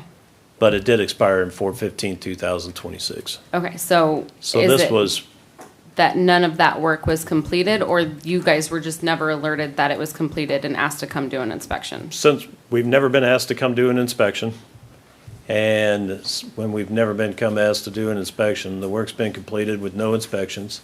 The building permit obviously has been issued. They know the inspections have to happen. We haven't done those. And there's been no other conversations except for the work's been completed. Okay, And we know so- that the work's been completed just visually, not through Right. contact with the owner. Right, because that Yes. looks like new doors and windows. Yes. Okay, thank you. I was confused on that. Yeah, thank you. Appreciate that. So our next one, 1703. 1701 East Third. Sorry. So staff met with the owner on site to discuss plans for the remodel on June 2nd, 2026. Plans were received on June 9th, 2026 for initial review. There is not a permit today. They were received by myself. I made contact with the property owner, and the property owner made contact back with me, submitted some plans for review, asked if these plans would be acceptable for review. There were some further things identified at that time, and the property owner has intentions of completing this project. But the point is that even though they state that they have contractors and subcontractors in place to perform the work, no permits have been submitted to date. And as such, we still hold the property as an unsafe and dangerous condition. And when we get the plans, it goes through the review process, it goes through the construction process and the remodel process, and we complete the work, and it comes off that list. The resolution is really just, again, hold the owner accountable to making the repairs, or it continues to stay on the demolition list until there's a work stoppage, permits expire, and we go forward with the condemnation. Question, that house is still delinquent on property taxes since '23? Yes, it is. It is. And I just checked that, I checked that on Friday. Okay. So the residence is currently vacant. PMC was opened on this one in 5/19/2025. There's a current PMC on this in our current files of 2/27. That's the day it was changed over from our old system to our new system. There are 9 property maintenance violations on this since 2018. There's a board up in May of 2025, and then there's been no active utilities on this since 2019. I have a question. Can you go back to the one on Third? Yes. Do you know the current owners, how long they've owned this property? They just bought this property this year. This year, okay. Yes. Because I just pulled up that tax report and it showed a different name on it, so I was wondering why it was. Yes, they bought that property this year. When we submitted this over for title, this is everything that it came back with, Okay, so. thank you. 300 North Town Street. Staff again has made contact with the owners with no response to date. Again, certified letters were mailed for this hearing. Again, the property is currently vacant. There was some conversation with the owner prior to the hearing dates, but at this point, there's been nothing at this time. And then there's no activity on the utilities since May 13, 2026, and this was owner initiated. So I believe it came up on the condemnation list. We set the hearing, and then the owner shut off the utilities. There was some discussion in the past, and I don't know the extent of the discussion fully, but my understanding of the discussion was the owner had no intention on completing a project at this residence, and that was the reason for the utility shut off, and that they're okay with the city going forward and moving forward with condemnation on this property. Can't speak to that fully, but that was my understanding of a previous conversation. And taxes are delinquent for 2025. The last one, 2700 Leonard Avenue.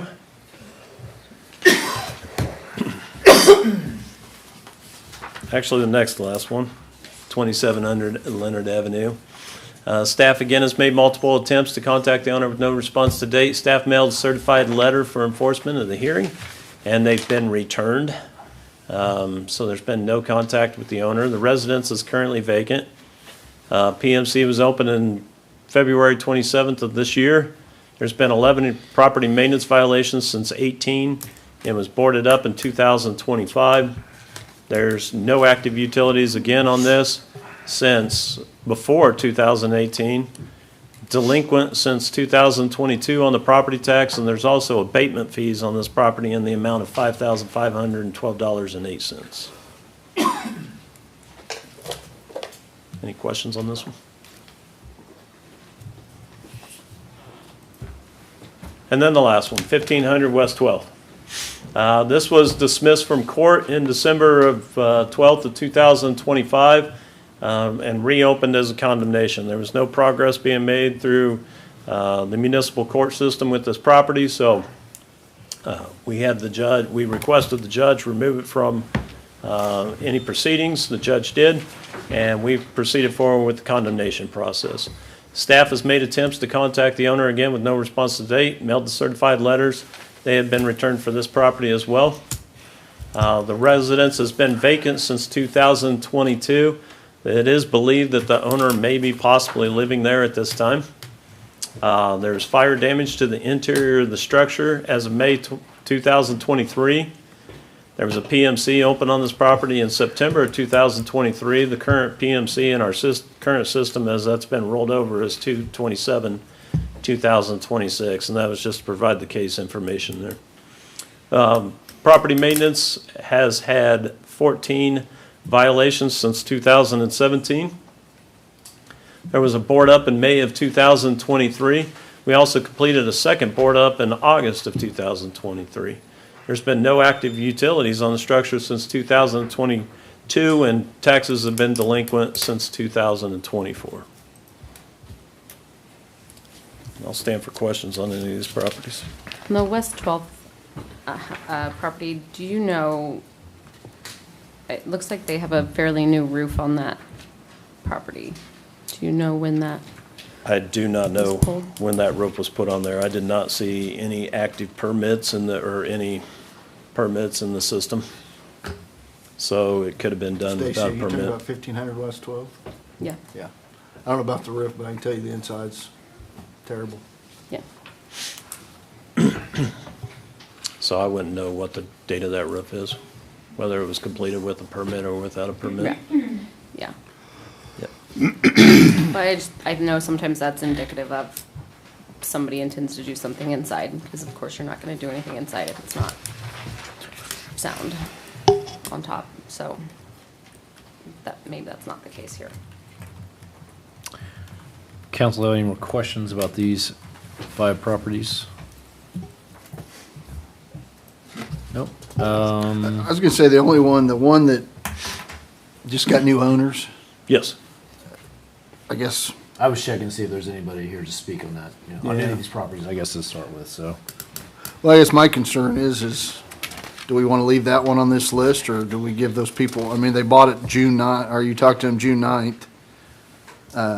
Do we give them, before we just vote on that one, do we give them more time and work with them? And typically, the property maintenance violations, they continue with the owner, regardless of ownership. Right, but if you just purchase it, you know, it's going to take a little time to get it going. Sure, and we've had conversations with those owners to say, we're still gonna present this at council, and they understood that we were gonna present this at council with the understanding of, hey, we're submitting plans, and city staff is gonna continue to work with us, and as Cody alluded to earlier, we're not, 60 days is up, we're not showing up with the bulldozer the next day. Right. If a resolution's approved tonight, we're not showing up with one tomorrow. We're continuing to work with individuals to move through that process. I mean, we got 20, with the ones that are going to be coming at the beginning of July, we'll have 20 condemnations for residential properties here.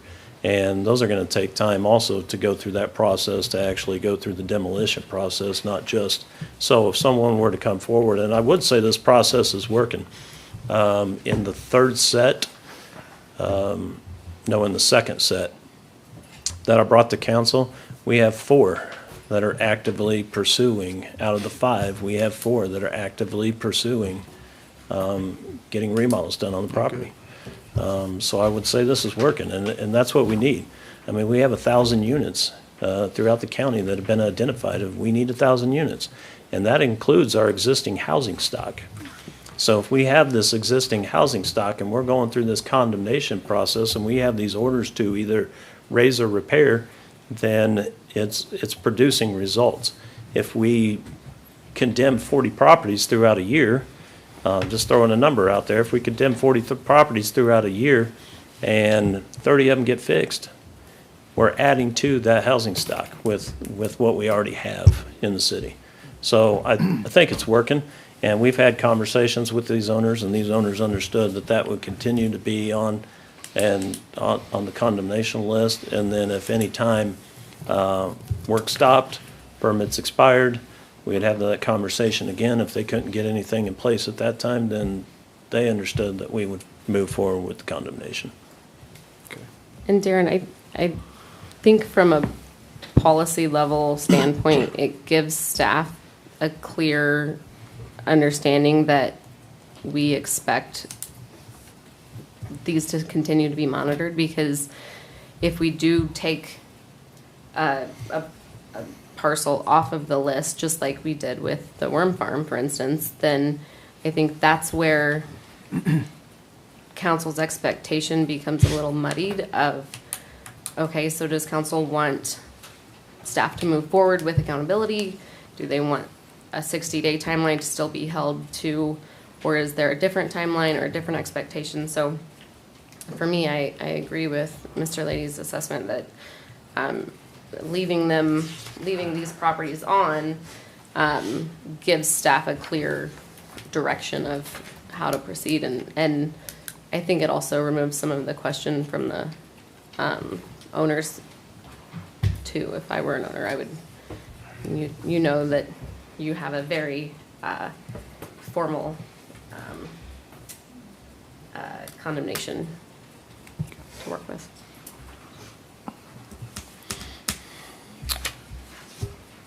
Thank you. Any other questions from council on these? Any comments from the audience? No? Okay. I move to close the hearing. I'll second it. Truon, Yes. Garza, Yes. Goss, Yes. Best, Yes. Magers. Yes. Next item. Item 7C, public hearing regarding Meadows on Monroe. Need a motion? I'll move to open the public hearing. Second. Okay. Truon, Yes. Garza, Yes. Goss, Yes. Fast, Yes. Magers. Yes. Good evening, Council. Matt Williams, Director of Community Development. The development agreement and related SBD resolution associated with this development plan for the Meadows on Monroe RHID are still being finalized by the development team in coordination with our bond counsel and our legal counsel. And so we're going to be asking you to continue this hearing to the next meeting on July 7th tonight. So that's our recommended action. So moved. Okay. I move to close the hearing. Okay. Or to continue the hearing? Yeah, to continue the hearing till next week. Till, would you say, sorry? the date? July 7th. July 7th. Continue till July 7th. Yep. I'll second it. Truon, Yes. Garza, Yes. Goss, Yes. Fast, Yes. Magers. Yes. Can we take a break? Yes, let's take if we take a 5-minute break, a 6-minute break, we're back at 7:25. Mr. Magers, we need to close the hearing. So, Well, I move to close the hearing. Second. Truon, Yes. Garza, Yes. Goss, Yes. Fast, Yes. Magers. Yes. We don't need to close the hearing. We didn't.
All right, I'd like to call the meeting back to order. Mary, next item. Item number 8, ordinances and resolutions. A, consider a resolution regarding condemnation of unsafe and dangerous structure, 3405 East 4th Avenue. Jason, are you speaking on this again, or?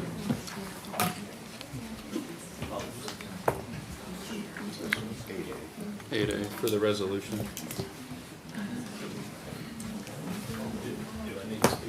I'm just asking if you had any more to add on this item. I know you had a lot on the last one, so I didn't know if you still had some Yeah, more stuff. no, I have nothing to add to it, unless you have any specific questions before you vote on the resolution. Not the next one, yeah. Council, any more questions on this item? I don't. No. Anyone from the audience have another comment on this item? The resolution on 3405 East 4th? Okay, if not, I guess I need a motion. I move to approve an ordinance regarding condemnation of unsafe and dangerous structure, 3405 East 4th Avenue, and authorize the mayor to sign.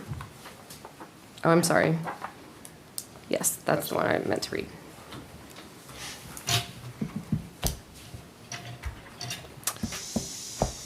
Just need a second if there is one. I'll second that. Truen, No. Garza, Yes. Goss, Yes. Bass, Yes. Magers. No. Item 8B, consider a resolution condemning unsafe and dangerous structures within the city of Hutchinson, 315 Justice Street, 1701 East 3rd Avenue, 300 North Town Street, and 2700 Leonard Avenue, and 1500 West 12th Avenue. You have anything you'd like to add on these, Jason? I have nothing to add at the moment, no. Is there anyone in the audience like to speak on these items? Now. Now.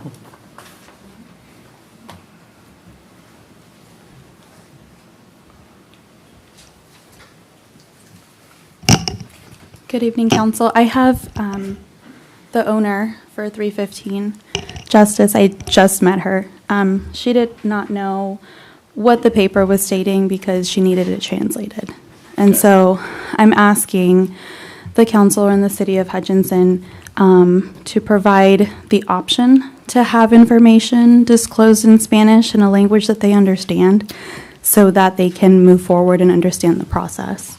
So I think we probably should probably pull this one off so they can get the proper documentation so they understand.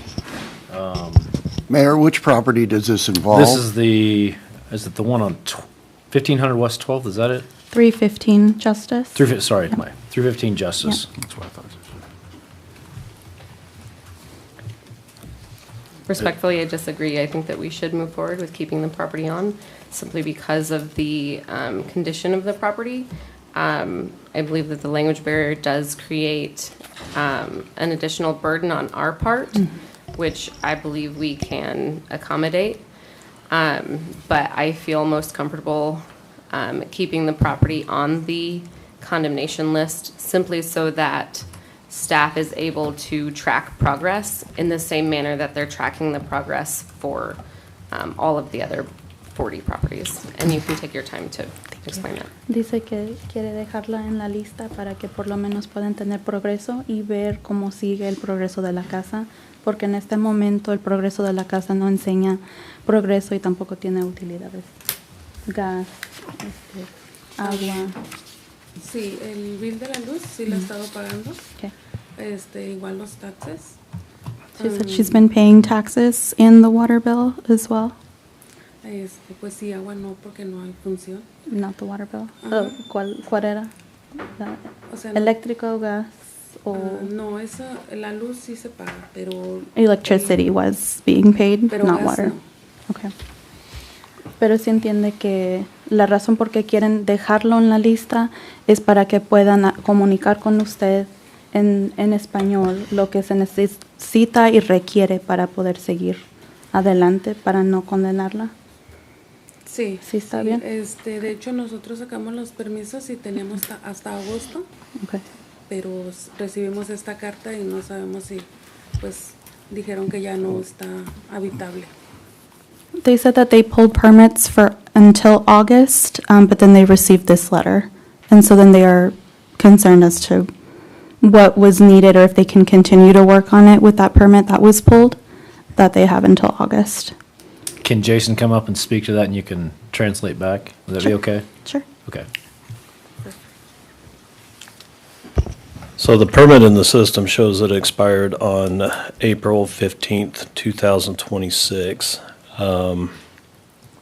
So that's what we have currently in the system. Esmeralda, can you? It expired. Aparece que se expiró este día el 15 de abril del 2026. No sabe si tomó otro permiso para... Sí, tomamos otro permiso y se extendió hasta agosto y según lo que le avanzábamos a la casa, se iba a extender más tiempo. She was told that this one had expired and then they had continued to work on it and received an extension until August. ¿Sabe quién le dijo eso, que tenía la extensión? Mi hija lo sacó llamó aquí a la ciudad, no sé quién es el que da los permisos. Okay. Her daughter called the city and that's where she received that information until August. Okay. Do we know who her daughter spoke with? She said the person that pulls the permits at the city. She is unsure. Yeah, and staff's direction is to not extend any permits without my authorization, so I don't know why it would have been extended. It doesn't show in the system that it's been extended. There was no update into the system, and usually when there's an update in the system of an extension, then staff puts that in there and makes the extension known. I mean, we still have in this course, we still have the due process. They still have the 60 days. They still got the capability to come in and talk and walk through it, and we still get to the end result the same. And she agreed. Either way in this case, you know. I translated what Councilwoman Stacy said, and she's okay with that. She understands the reasoning for continuing it. I'm keeping it on the condemnation list, so long as there's communication to be able to understand the process. Okay. Yep. Jason, how many staff members do we have that would field that call? We have... I just want to make sure nothing's slipping through the cracks, I guess. No, I agree. And I'm not saying nothing slips through the cracks. But 4 that could, I mean, you got the 2 code compliance officers that could extend something like this, but typically not. They would send it back up front to Christy and have her do it, being the permit technician. But I think it would go back up front to the permit technician, and so, I mean, I would narrow it down to 1, but not saying that there couldn't have been more involved in the process, yeah. Other thing I gotta say, Jason, you said, not to blame you, you said they understood. Did you have a Spanish-speaking person to them out there when you talked to them about understanding? I do not know that answer. Okay. I was The not daughter- there. the daughter I was called. not present. The daughter called in, right? Yeah. So I assume that's what you thought they understood by, right? Right? The daughter did. Yeah. So if her daughter was maybe her daughter said she understood, and maybe she's supposed to tell her mom or dad. You understand what I'm saying? Yeah, and it sounds like that contact was made over the telephone. Yes, correct. And again, I think just with communication, it should be with adults, right? Because if we have children translating, things get lost and interpretations or misinterpretations. So I think just that piece of it is important. So for myself, I just want to make clear she understands what's happening tonight and completely. Okay.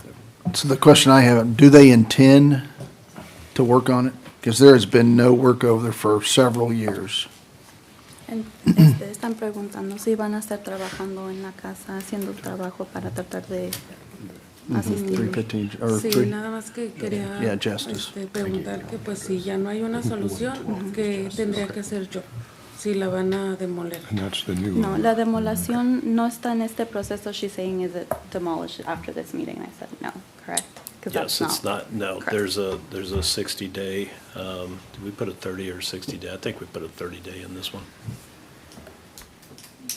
Do you have that resolution in front of you? My apologies.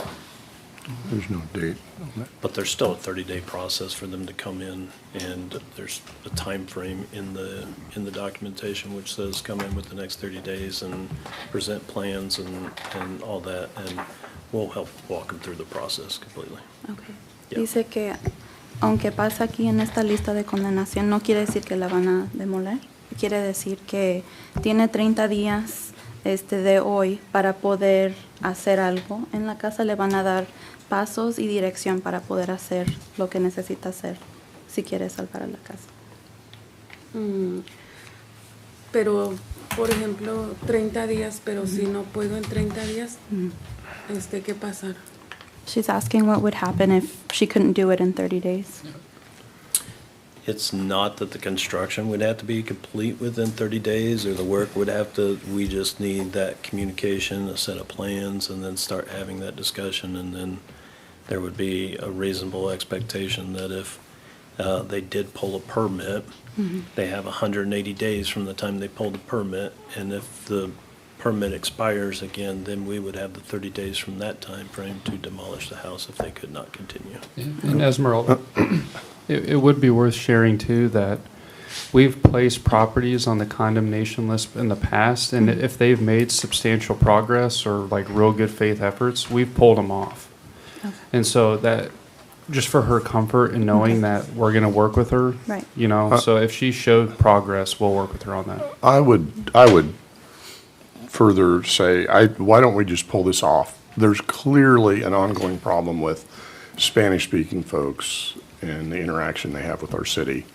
I think that would be a better thing to pull it off and revisit this with the next batch if there's no progress. I would agree, and because I was under the impression that these were 60 days, but this one is 30 days. All of these are 30 days. Yeah, let's just put that on hold, put it with the next batch and see where we're at. And I think the intentions are good, and I think it's on us to be sure we're communicating properly. Lo que quería decir él es que aunque esté en la lista no quiere decir que no va a haber progreso. Si ven progreso, ha habido veces que ellos lo quitan de la lista y puede seguir con la construcción. No quiere decir que en 30 días tiene que acabarlo, pero ahorita lo que acaba de decir el miembro FAST es que lo quiere quitar de la lista para poder tener esa comunicación con ustedes, para que no se preocupe por eso hasta que tenga la oportunidad de ofrecer plan y comunicar con ellos lo que va a hacer con la casa. Sí. Nosotros ya habíamos empezado a trabajar en la casa, pero se nos complicaron las cosas porque a mi niña me la diagnosticaron con cáncer etapa 4, entonces fue lo que nos detuvo. Y aparte porque vivimos en Colorado, pero nosotros siempre ha sido nuestra intención pues de reparar la casa, pero si no se puede o ellos tienen otra opción, Y ahorita, en este momento lo que van a hacer, no lo van a dejar en la lista, van a tener la comunicación con ustedes para que puedan platicar sobre el proceso. Y luego si no ven progreso en 30, 60 días, después de que haga un permiso, tiene 180 días para poder hacerlo. Y entonces eso le ayudaría mucho. Ok, está bien.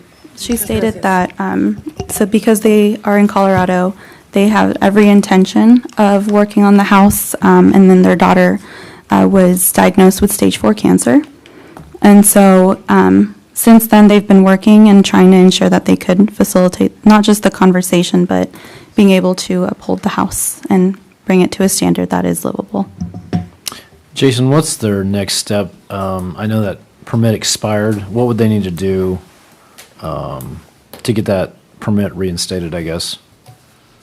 Or how to have it inspected to show that the work was completed. Whatever would be the next step, I guess. Yeah, I mean, the next steps would just be submitting for a permit and then completing the work but having the inspections done in the meantime. Okay. And so the permit that expired in April, is there a way to have that permit inspected? That's in our old system. We would just put it, we would still inspect the windows and make sure that they're compliant and, the things that were already installed because it's siding, doors, windows. There might have been a little bit of framing done inside, but I'm sure we can So they can have that Make a permit reasonable effort for inspected without having to pull another permit? No, they'd still have to be able to pull another permit within the new system, because this system is no longer, these permits are no longer accessible to us as of July. It's not July yet. It's pretty close. And I don't think we're gonna get The the work permit done was in that only time. 8, I mean, it was 8 weeks ago. We don't have a record of what permits we issued 8 weeks ago. No, we have a record of what But permits we that issued 8 expired weeks 8 ago, weeks- but that expired 8 weeks ago. the stuff that needs to be done to this house to make it compliant would not Right. be compliant with the inspections that we're gonna complete. So it'd be better off just to pull the new permit in the new system and then go through the entire inspection process. And the plans that were used for that permit that was pulled in 2025 can be resubmitted if she There- has access to There them? probably was no plans. I mean, the work is pretty minimal for the most part. Okay. I mean, as long as it's prescriptive methods of the code and Okay. framing and the work that's being done, then the inspectors would just go out and inspect it, as long as there's nothing structural or that an engineer needed to do. Okay. Esmeralda, can you ask if they live in town currently? ¿Viven aquí en Hutchinson o todavía viven en Colorado? No, vivimos allá todavía. They still live in Colorado. Okay, so I would recommend that you have a meeting with city staff before you leave town, like this week, so that you can understand how to move forward and what work you need to get started on.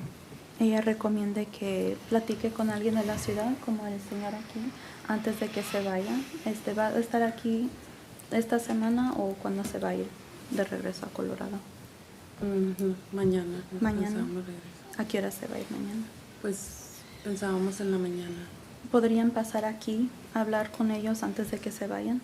Sí. Okay. ¿A qué hora sería bueno para usted? A la hora que ellos puedan, está bien. She's able to meet tomorrow morning with someone, if someone would be able to communicate that process to her. Yeah, Okay. Yeah, Val in the utility building department is bilingual. Okay, She could assist. perfect. So, A las 8 de la mañana. ¿A las 8? Sí. Ok. ¿Sí está bien? Sí, con permiso, gracias. Thank you. Thank you. Thanks, Esmeralda. So let's remove the 315 Justice. All of council's okay with that? Yep. Yes. Okay, then I would just need a motion on that, excluding 315 Justice. I'll make a motion to approve a resolution condemning unsafe and dangerous structures within the city of Hutchinson at 1701 East 3rd Avenue, 300 North Town Street, 2700 Leonard Avenue, 1500 West 12th, and authorize the mayor to sign. Second. Truen? Yes. Garza? Yes. Goss? Yes. Fast? Yes. Magers? Yes. Next item. Item number 9A, consider approval of development agreement between City of Hutchinson and Takako. Angela Richard, Director of Finance. Before you today is a development agreement between the City of Hutchinson and Takako. They will be expanding operations and adding machines to their facility, and they anticipate to add approximately 15 new jobs. These jobs will start at a minimum of $18 per hour and include multiple benefits, including health insurance. According to our job incentive policy, they would be eligible for $1,000 for each job created. The development agreement would expire in 2031. I do also want to note that the Director of Strategic Growth is going to work on revising our job incentive policy like you had requested, and he will likely be reaching out to the chamber for guidance as well. So that is in the process. But this agreement reflects our current job incentive policy. The chamber, as well as a representative from Takako, are here tonight if you have questions. Council, any questions? I don't have any questions. I don't think so. I would have hoped that this request came after we had a chance to discuss changing the incentive packages. I think, I don't know, in March we talked about, or I mentioned that it would be nice to change our incentive package, and it was mentioned that the county and the chamber would need to kind of be in on all of it, and we just haven't made that happen yet. I think the bar is set pretty low when we consider ALICE wages in the community. And I want our residents to earn a living wage and then some. I think the benefits package in this is nice, but at $18 an hour, when you consider taking out benefits and taking out dental and vision and health insurance and all of that, it adds up pretty quick, and it eats into your budget really quick. It makes it hard to raise a family on.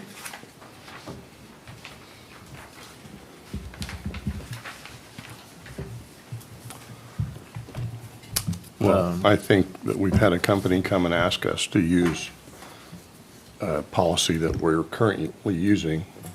I don't see any reason not to grant that. They're going to have 15 new jobs.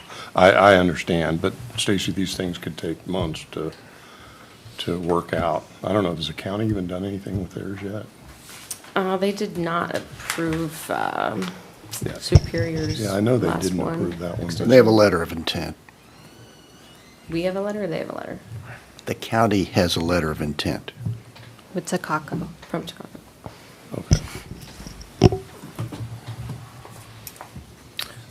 Any more comments from council? Questions? Questions or comments from the audience?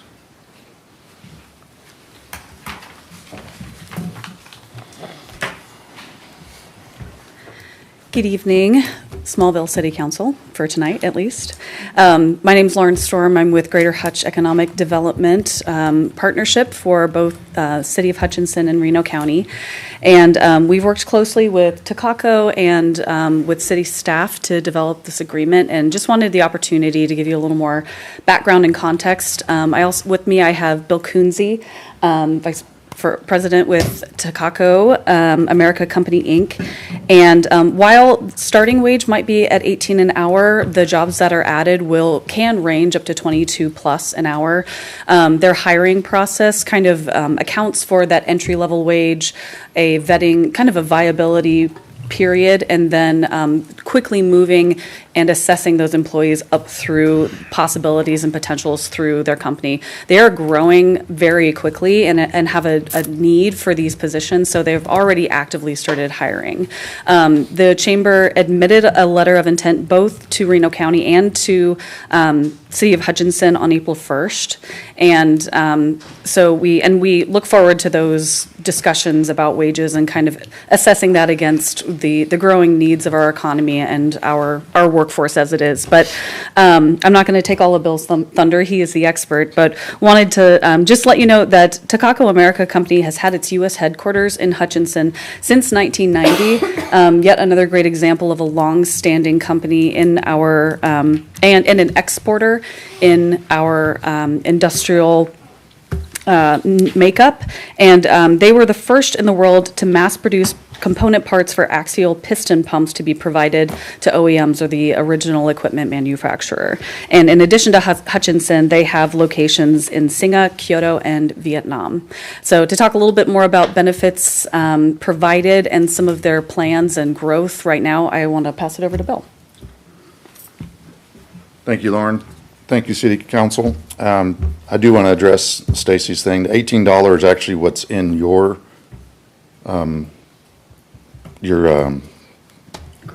agreement, the policy, correct.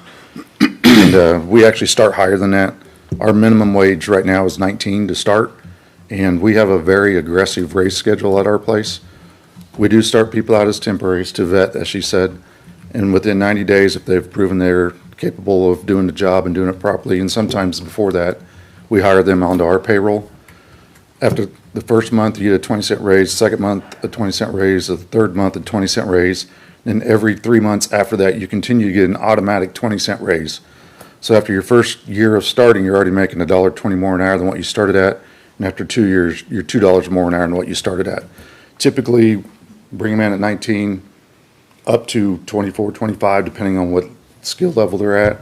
We typically hire, when we put them on our payroll, anywhere from 50 cents to $1 more than what that original temp wage was. And with the turnover nowadays, I'm sure anybody in here can attest, you just don't know what you're getting, so you really have to see if the person is really dedicated to doing the job, and then reward them according to what they do.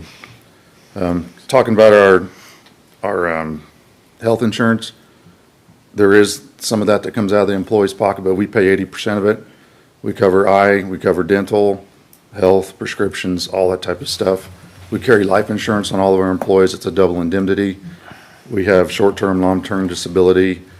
We have eyeglass program. We have shoe program that the company pays almost all of that for them. We have a 401k matching that's dollar for dollar up to 6%. So it's not all about what's just happening right now. It's about what can we do for you in the future. And we've had literally people retire there that are millionaires from working on our shop floor after being there over 25 years. We do have for 12 paid holidays a year. We have 7 normal, and then we have 5 floating holidays that we provide. 6 floating holidays for our employees. So they get the whole week of Christmas off, they get all of Thanksgiving, and then all the major holidays.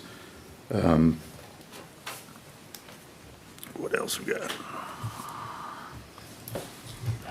And that's about it for right now, but I do appreciate you guys entertaining this and hopefully entering into an agreement with us to do this. We are in dire need of employees. We can use 10 to 20 right now.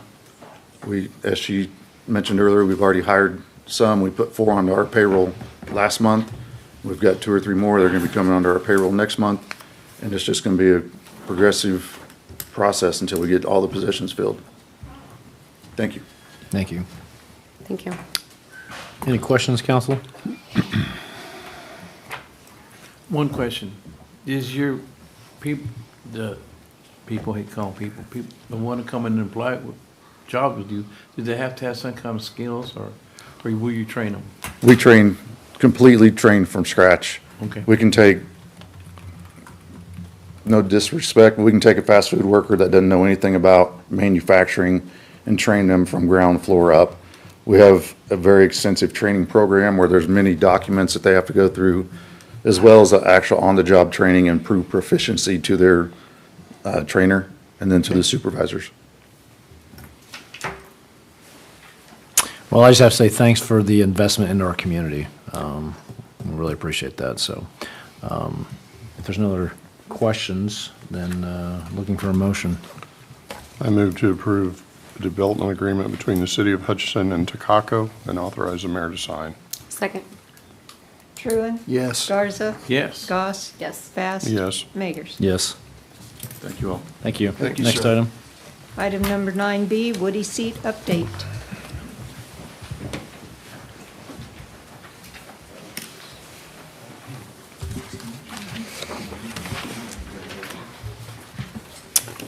Evening, Council.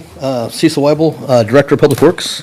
I've got Evan Patterson and Brian Shores with us from JEO. We're going to do a quick update on what's been going on with Woodie Seat and what we're expecting in the next couple of weeks. So, just a little bit of background. The Woodie Seat project's been going on now for a while. Phase 1 originally started construction in 2023. It was completed in 2024. That phase, we were doing a mill and overlay from just south of the Arkansas Bridge to Avenue C Bridge was the city's portion of that. We were doing that in conjunction with Reno County. They were doing an overlay and repairs on the actual Arkansas River Bridge. That part of the process, the city's part, that was a split between Reno County and the city on different parts. It's about $4 million project for Phase 1. Phase 2 scoping of that project was a bit bigger. That was the phase in which we were actually tearing out the bridges at Avenue B, Avenue A, putting in the new roundabout, tearing out the on and off ramps, and pretty much changing the landscape in that neighborhood. That's when you could really start seeing differences happen. That project was about $3.6 million overall, and we had been doing that project now. We are pretty much complete with that project as of February 2026 of that phase. There's still some small things, planting grass and seed going into that, but for the most part, that project's done. The final project on this part of ours is the Woodie Seat Avenue C Bridge, which had to be done separately from the other two due to timing issues and getting some stuff worked out right away with the railroad. We had to have all that in place before we could actually start construction on the bridge. And after we got that going, the other project was already in place, so it started a bit later. But we are currently working on it now, and we are still projected to be complete by the end of this month. With that, I'm going to kind of turn it over to Evan to take us where we're going next. Sure. Evan Patterson, city engineer. Back on May 21st, our construction inspector identified a problem, some surface defects with the concrete overlay on the bridge of Woodie Seat. So that afternoon, city staff and the engineer of record, Brad Shores, met on site to review the conditions and assess what the city's options would be. We then set up a meeting. It was the Memorial Day weekend, so we didn't manage to meet until Tuesday the following week when we met with Wildcat, the contractor for the project, to discuss the status of the overlay and hear their proposals for remedying the problem. They had proposed a high molecular weight methacrylate crack sealer as an alternative to milling the concrete overlay back down and repouring it. After that, we met with our engineer, Brad Shores, and began collecting information from industry experts, the manufacturer's representatives, other people in the profession to understand what are the normal responses to a problem like this. So Brad can talk the specifics about what we collected.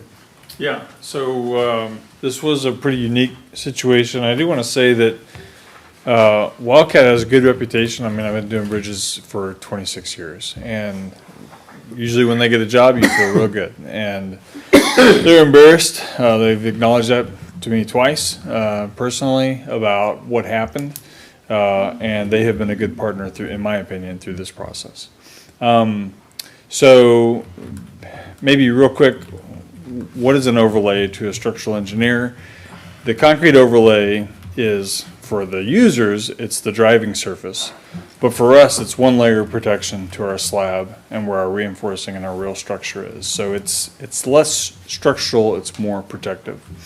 As Evan said, this is very unique. We've got guys that have inspected bridges for 30 plus years. They've never seen anything like this. I believe Wildcat when they say they've never had one do this in 50 years. So we did a lot of talking to a lot of different people to kind of figure out what the path is here. And in addition to that, a combination of JEO and city staff chain the deck. That's an acoustic technique where you can pick up hidden delaminations. And we've sounded the entire deck, the entire overlay, and it's sound. We're not picking up any delaminations. So our initial conclusion was that we have a sound overlay that looks like crap. It's part of my language. And it was just not finished properly. And there's an explanation the contractor gave, and it was kind of basically the laborers did not do their job right. So we have evaluated a number of options, and we are recommending, because we believe we do have a sound overlay that does not look good, that was not finished properly. We're going to add, and Evan's going to talk about the cost. The cost is zero to the city. The contractor is going to add another epoxy overlay on top of this. So the finished product, from a driver perspective, when all of this is done, will look very good. You can go look at the Frank Hart Bridge, and actually you can go look at the Woodie Seat over the Ark River Bridge. Both of those have the same kind of epoxy overlay on what was a much sounder concrete surface underneath. But we expect the finished product will look very good. You're actually going to get a additional layer of protection. Instead of one, you're going to have two. And we when we had kind of reached that initial conclusion, we knew we had one more opportunity for kind of a go, no-go decision here, which is part of the prep for that epoxy overlay. They do what's called a shot blast. It's even heavier duty than a sandblast. And that was done yesterday. Very recently, I put eyes on it this morning, and that has kind of validated what our sounding of the overlay showed us, which is that we believe it is a sound overlay. It did not reveal hidden problems. We were fairly aggressive, had the contractor be fairly aggressive in the shot blast, and so we do even have more confirmation that we have a sound overlay and that we have a good path forward here to do the multi-layer. I think Evan's got a little bit more, and then we'll stand for questions. So we had basically 4 options. The first option I usually call option 0, which is you do nothing. The problem isn't serious enough, and so you accept it as is. We immediately ruled that out because in this case, having the kinds of voids on the surface that were still there would have been a massive issue during the freeze-thaw cycles in the winter. So we ruled out option 0. Option 1 was the first option proposed by the contractor, the high molecular weight methacrylate crack sealer. I have to look at it every time because it's a lot of words. So we talked about that quite a bit. Brad actually talked to the technical people at the manufacturer of that, and we realized that it wasn't quite appropriate for this application. So then we went to consider a much more common application, like Brad mentioned, the multi-layer polymer, which we do have a number of bridges around here. And then the fourth option is to mill it back down and overlay it. So after we had lots of feedback, we confirmed that the last 2 options, the multi-layer polymer and milling and replacing the concrete, were both technically viable. We would get an acceptable product for both of those 2 options at no cost to the city. And so then we began to look at any other differences between those 2 options. With the multi-layer polymer, we do have some temperature constraints, so we were a little worried about getting the work done in June. So we've actually scheduled some of it to start at 10 p.m. tomorrow night in order to stay below the temperatures that are the upper limits of when you can apply this material. But it looks like it has a fairly fast cure time, and we still think we can meet the original schedule of completing the work in June of this year. If we choose to mill and overlay, unfortunately, that presents much more of a schedule risk. The contractor, Wildcat, doesn't have their own milling equipment, so they would have to go and find a sub who could come and mill for them, and we'd be at the mercy of whatever schedule that subcontractor would have. There's still no cost to us, but we would be faced with the unenviable choice of either having to open up the bridge with a not great looking surface and then wait until we were able to partially close it later on, or leave the project closed beyond the deadline. So especially when we talked through some of the additional measures that the contractor was going to take in the application of the material, we feel confident that the multi-layer polymer was the right choice.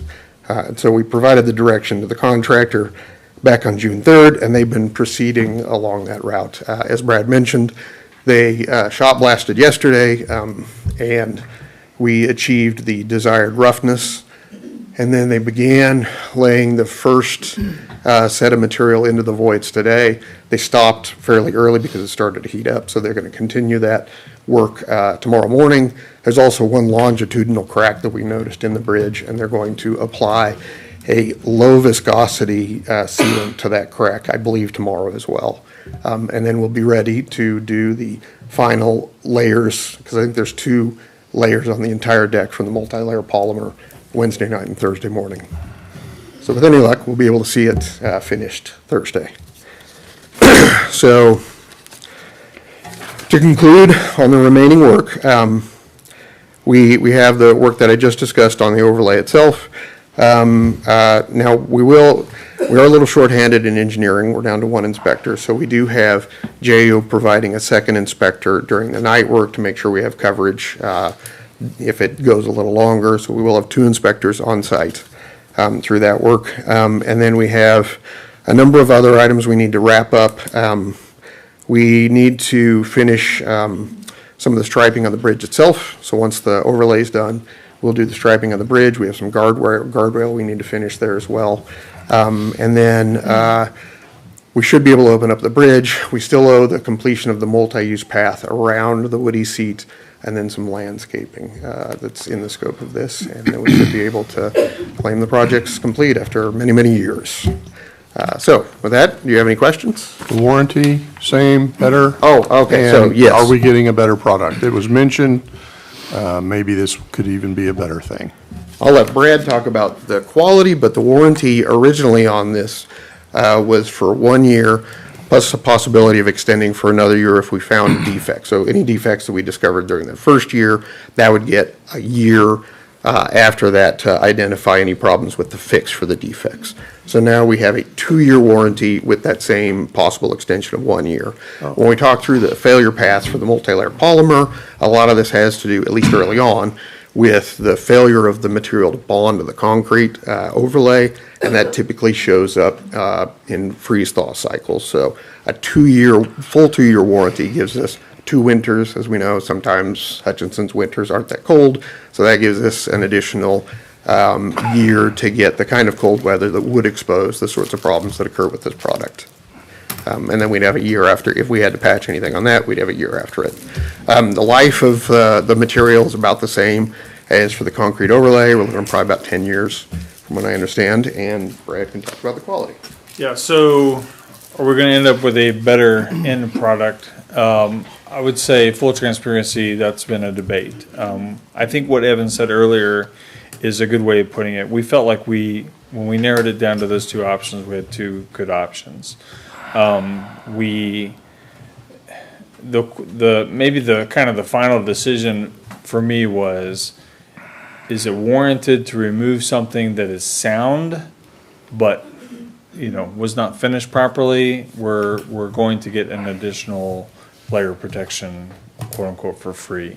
I will tell you, just being fully transparent, that there have been, if you ask multiple bridge engineers, we'll probably get kind of an even split on the answers there, at least in my anecdotal data. That's what we got. So that's just me trying to be transparent. I have recommended that we accept and move forward with this solution. I think it is a good solution. I think it's a reasonable solution for what happened. And I would add, when I looked at the bridge deck for myself, I probably sent their blood pressure through the roof, because my initial knee-jerk reaction was we should probably tear that out because it's not what we paid for, just based on the surface. But after having detailed discussions with Evan and the team on that, I did feel very confident in the engineering judgment that went into that. My reaction at the time was, are we trying to preserve the schedule over what we paid for? And I certainly didn't get that in my conversations with them. So I have appreciated the resourcefulness and the engineering judgment that went into that. I will say we got a little lucky. I think it was the day after you met us on site. You were at a bridge conference in Missouri. Yeah. So Brad had at his fingertips a bunch of experts that he could actually ask quite conveniently. So that was nice. Why didn't we spec it this way to begin with? Because you said Frank Hart Crossing is that way, and you said the Ark River Bridge is that way.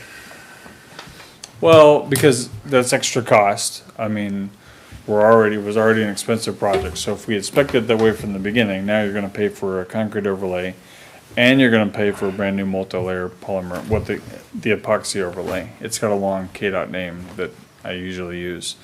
So there's a cost. There's also concerns and a debate that exists, as I understand it, within KDOT right now about when you put this on a beautiful new overlay, they can peel up. In some sense, because ours is so rough that we're going to get a better grab on this epoxy overlay. So in KDOT's dream world, at least for some at KDOT, who does a lot of these, so I'm citing KDOT, they would actually prefer you build the overlay, wait a year, maybe wait 5 years, come back and put on your epoxy overlay.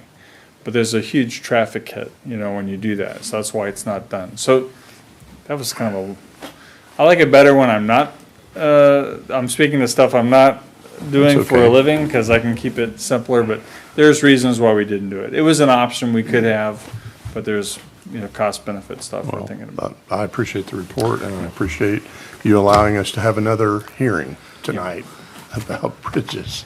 So I have questions. So I've been actually talking with KDOT inspectors about this bridge specifically. And so, from the way I in talking to them about how it was done, it kind of seems like, there was, I don't know, some sort, I don't want to say mistake, but the concrete didn't, I guess they couldn't get it, It was a mistake. Wildcat has acknowledged it was a mistake. No, and I know that, and I know, so I was trying to figure out how to say that, but I had the conversation with, similar happened in another town, and it wasn't as bad as ours. Okay. And so my concern is, they said, okay, we can do this overlay, which they say usually you don't see anything happening until year 3. Well, we've been given a 2-year guarantee, so we get to year 3, we start seeing pothole damage, stuff like that, because of the freeze thaw. And so that's the concern I bring, because I went up and looked at it too, and I'm like going, yeah, this is a bad finish. Yeah. And I get that, and you guys have done your testing, stuff like that, but I'm like going, so say we get out 3-4 years and go, oh, no, we have problems. We have potholes forming, so that comes back to us and it's gonna cost us more. So I'm like going, my question is Wildcat, and I'm not discrediting them, because I know they do good work and things happen. But is this just a Band-Aid to fix a problem to keep us on schedule? I mean, I'm asking questions because I want to make sure for our taxpayers, we're making the right decision. Yep. And if the right decision is to go back and mill and overlay the thing, I mean, I think that's the right decision. Yep. But again, I'm relying on the experts that work for us and consult with us to give us the best, this is the action you guys need to do. Yeah, and believe me, we're feeling the weight of this, because kind of sticking our neck here and making a recommendation. In some sense, the easy trigger to pull is mill and overlay it. Again, feel like it's sound. We're putting this epoxy overlay on. I have been I have my own data about how long these have multiple failure planes, multiple failure paths, the epoxy overlays, and I appreciate you talking to And they say they inspectors. both have about the same length of time. Yeah. For the actual longevity of it. There are examples where these come up very quickly. Now, Reno County had one that came up 14 months. So we felt pretty good about getting a 2+1 warranty. We're going to go through 2 freeze thaws. I am not aware.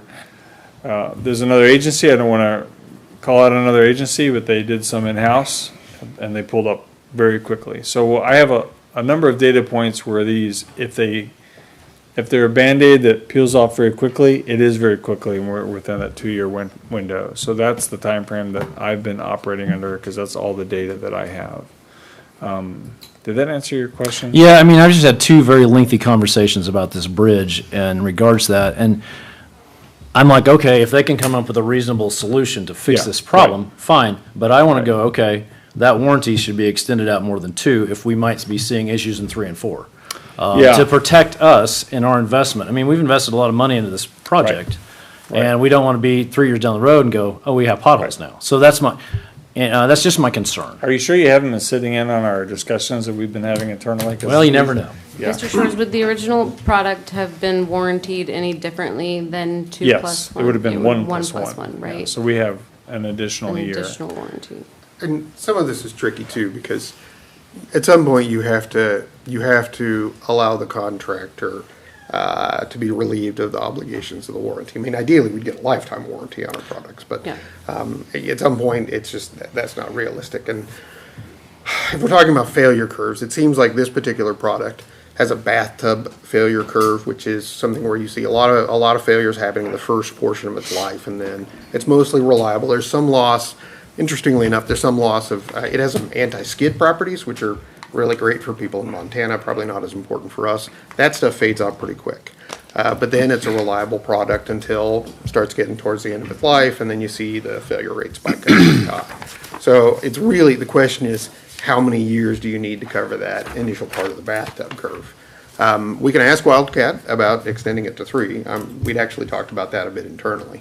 I don't think that's something I'd have an issue asking them. I mean, if they're really confident in the product, maybe that's enough. But then if they say, hey, that's too much for us, I still stand by our decision to go with the multi-layer polymer. Does that seem reasonable? Well, I mean, if you get a 3-year, because again, they say that's when you start seeing the actual, from the freeze thaw, the potholes and stuff like that developing. And so if we get like a 3-year, I'd feel more comfortable with that. It's just, we've invested a lot into this, and I just want, I don't want to see something in 3 years go, gosh darn it, we should have done that, and we made a mistake, and then it comes back on us, and we have to pay for it again. So that's my concern. We would, and we did talk quite a bit about, okay, so when we start seeing failures in this product, because it will happen, whether it's in year 3 or year 10, what do we do? And it sounds like, if I remember correctly, we don't have to redo the whole thing. It's really just a patching exercise. Yeah, you can patch, and then ultimately you can do the epoxy again, but at a lower cost than having to do the concrete again. One of the important things too is that some of the failures that happen with this product don't happen with the product itself. It's when the concrete underneath it starts to spall or delaminate.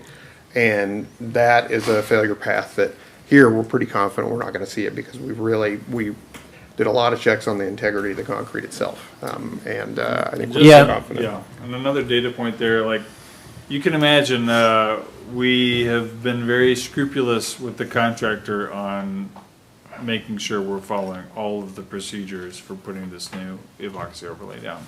So there's temperature requirements, there's roughness requirements. Humidity. KDOT loaned us some forms to measure that. There are moisture requirements. We did that test today. They're going to do this overnight, so. And I am not questioning the integrity of what they did. I'm just the surface is what I'm mainly after. You're asking good questions. So. Absolutely. I have a question about the temps that you mentioned, the temps for the application. Is that the air temp or the surface temperature? Both. Yeah. Okay, Yeah. and you think that they'll both be within range tomorrow night? 'Cause it's like 101. It will. Well, if they won't, if they aren't, we won't do it. It'll be done another night. Yeah. I think it's 90 is the limit for the actual surface. Air temps, maybe 95. I think it might be a little higher, but there are slight differences between the KDOT spec that we normally go by and the manufacturer's cut sheets, and I don't necessarily remember which one's which. And you probably mentioned what, but I maybe wasn't listening. There's a lot of jargon that was way over my head. What is your cutoff date that if the temperatures and the humidity rates and all of the things aren't falling into place, at what point are we saying that we're not opening at the end of the month and we're going to have to push it back another couple weeks until things are? I mean, I think if everything goes to plan, we should be fine.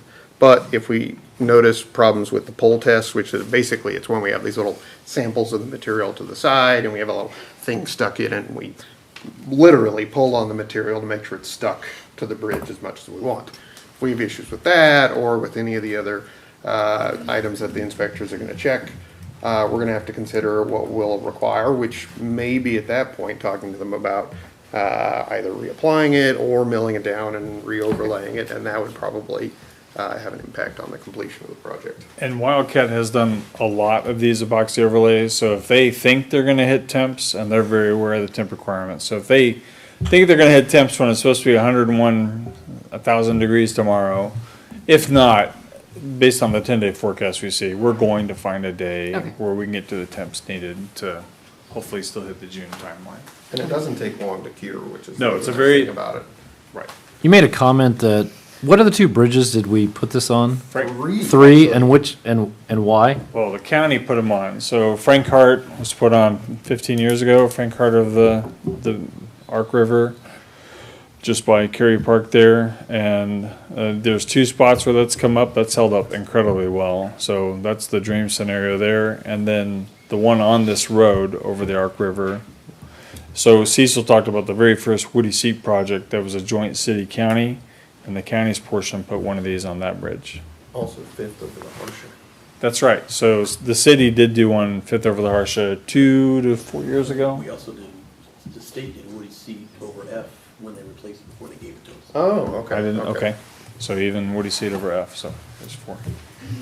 Okay, thank you. And I don't know if we saw any issues on Fifth over Harsha, because that would have been the one we would have been checking. The other ones, it would just be. No, Fifth over Harsha is in very good shape. Yeah. Other than the part where the car drove on the rail. All right, that's all my questions. Council, any more questions? Council, I got one last thing to go on to this as well. Once this is all done and we have an opening date, we're going to be working closely with the contractor to get all this stuff done. But once we have an opening date, we are going to host a little event before the streets actually open. We welcome the public to come out to that. We welcome all of you to come out, and we'll have the first cars across the bridge to be complete. So once we have a date with that, I will get back with you and Enrico, and we'll set that up, and we'll make sure everybody has a chance to come out and look at the bridge for themselves. So we want to make sure the public understands exactly what we got going on with this. And by all means, if anybody in the public has questions about this process any farther, just have them call down to Public Works and ask for myself or Evan. Okay, thank you. Okay. All right, any questions from the audience? Okay, Mary, next item. Item 9C, consider bid results for 2024 Watermain replacement project. Good evening, Council. I'm City Engineer Evan Patterson. This project involves the replacement of about 1.5 miles of 6-inch water line located generally between 9th and 17th Avenues and from Maple and Cochran Streets.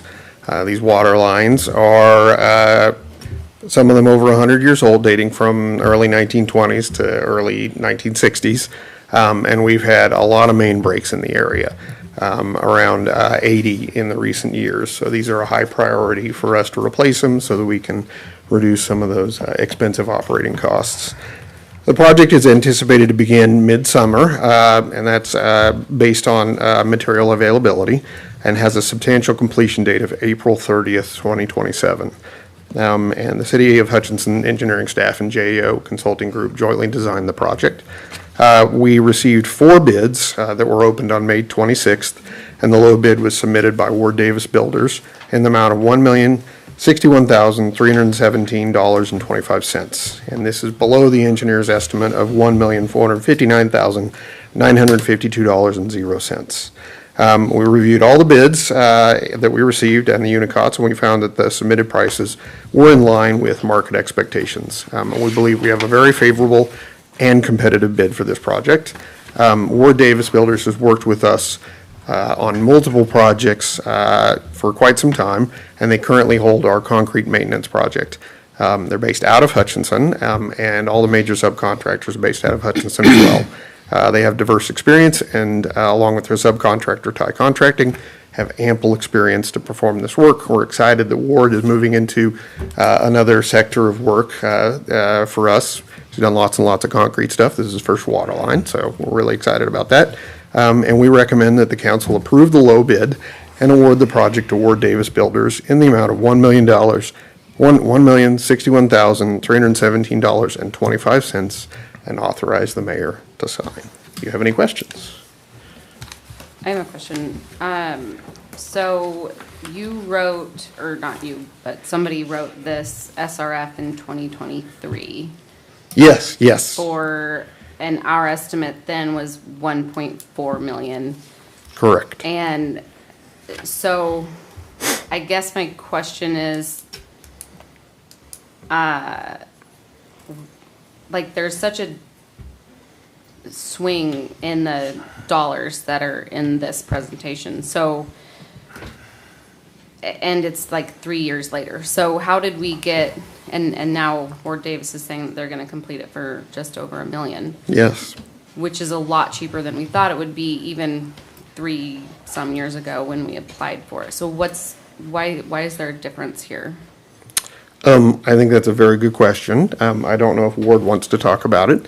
At the end of the day, his prices, while lower, weren't way out of whack with what we were seeing.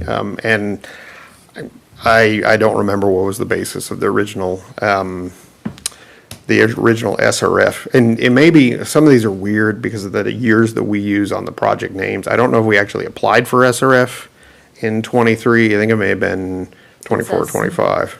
It says, the loan application was approved by the city council October 17 of '23. Oh, okay, yeah. Approved by KDHE.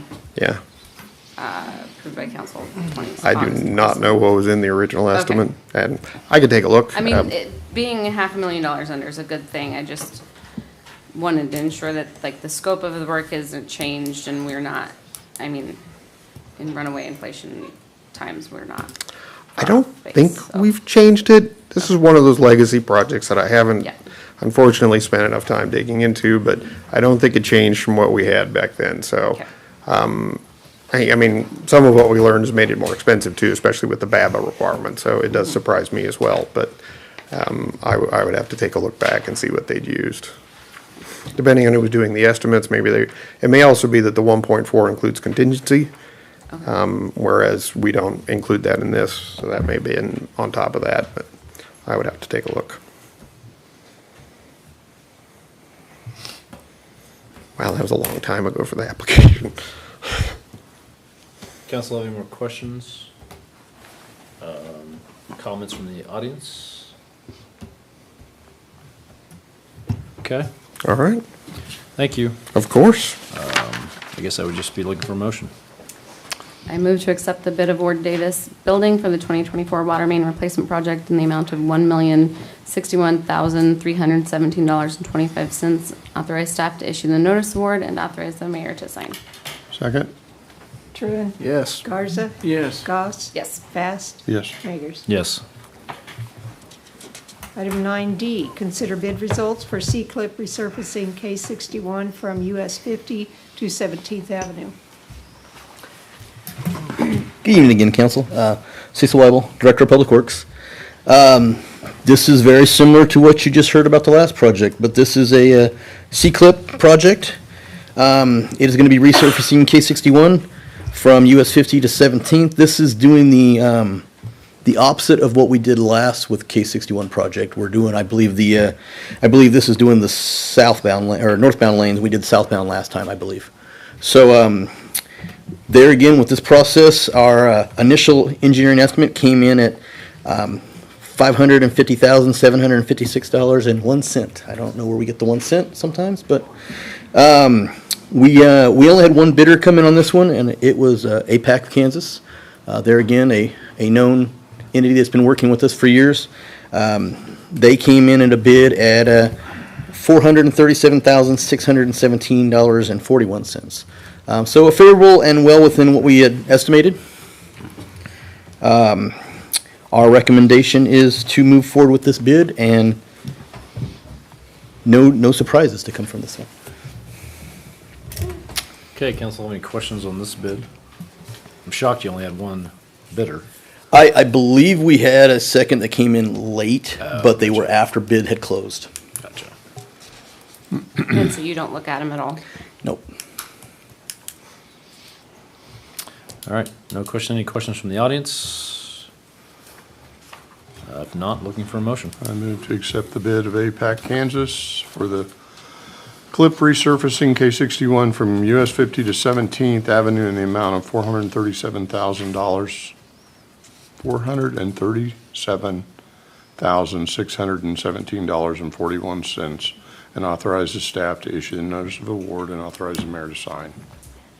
Second. Truen? Yes. Garza? Yes. Goss? Yes. Fast? Yes. Magers? Yes. Item 9E, continuation of proclamation discussion.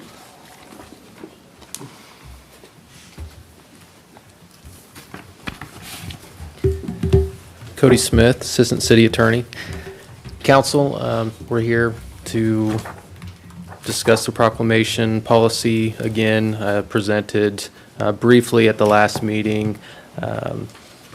Essentially a proposed policy that was pretty wide and encompassing, just to primarily give you all an idea of options that could be included in this type of policy. So at this point, I would just, I guess, open it up to the council to provide feedback as to the policy parameters it wishes to include, in a policy and just provide direction about your policy choices. I can make any revisions or changes as necessary, and then hopefully at the next meeting then bring a final or at least close to final version for you all to vote on.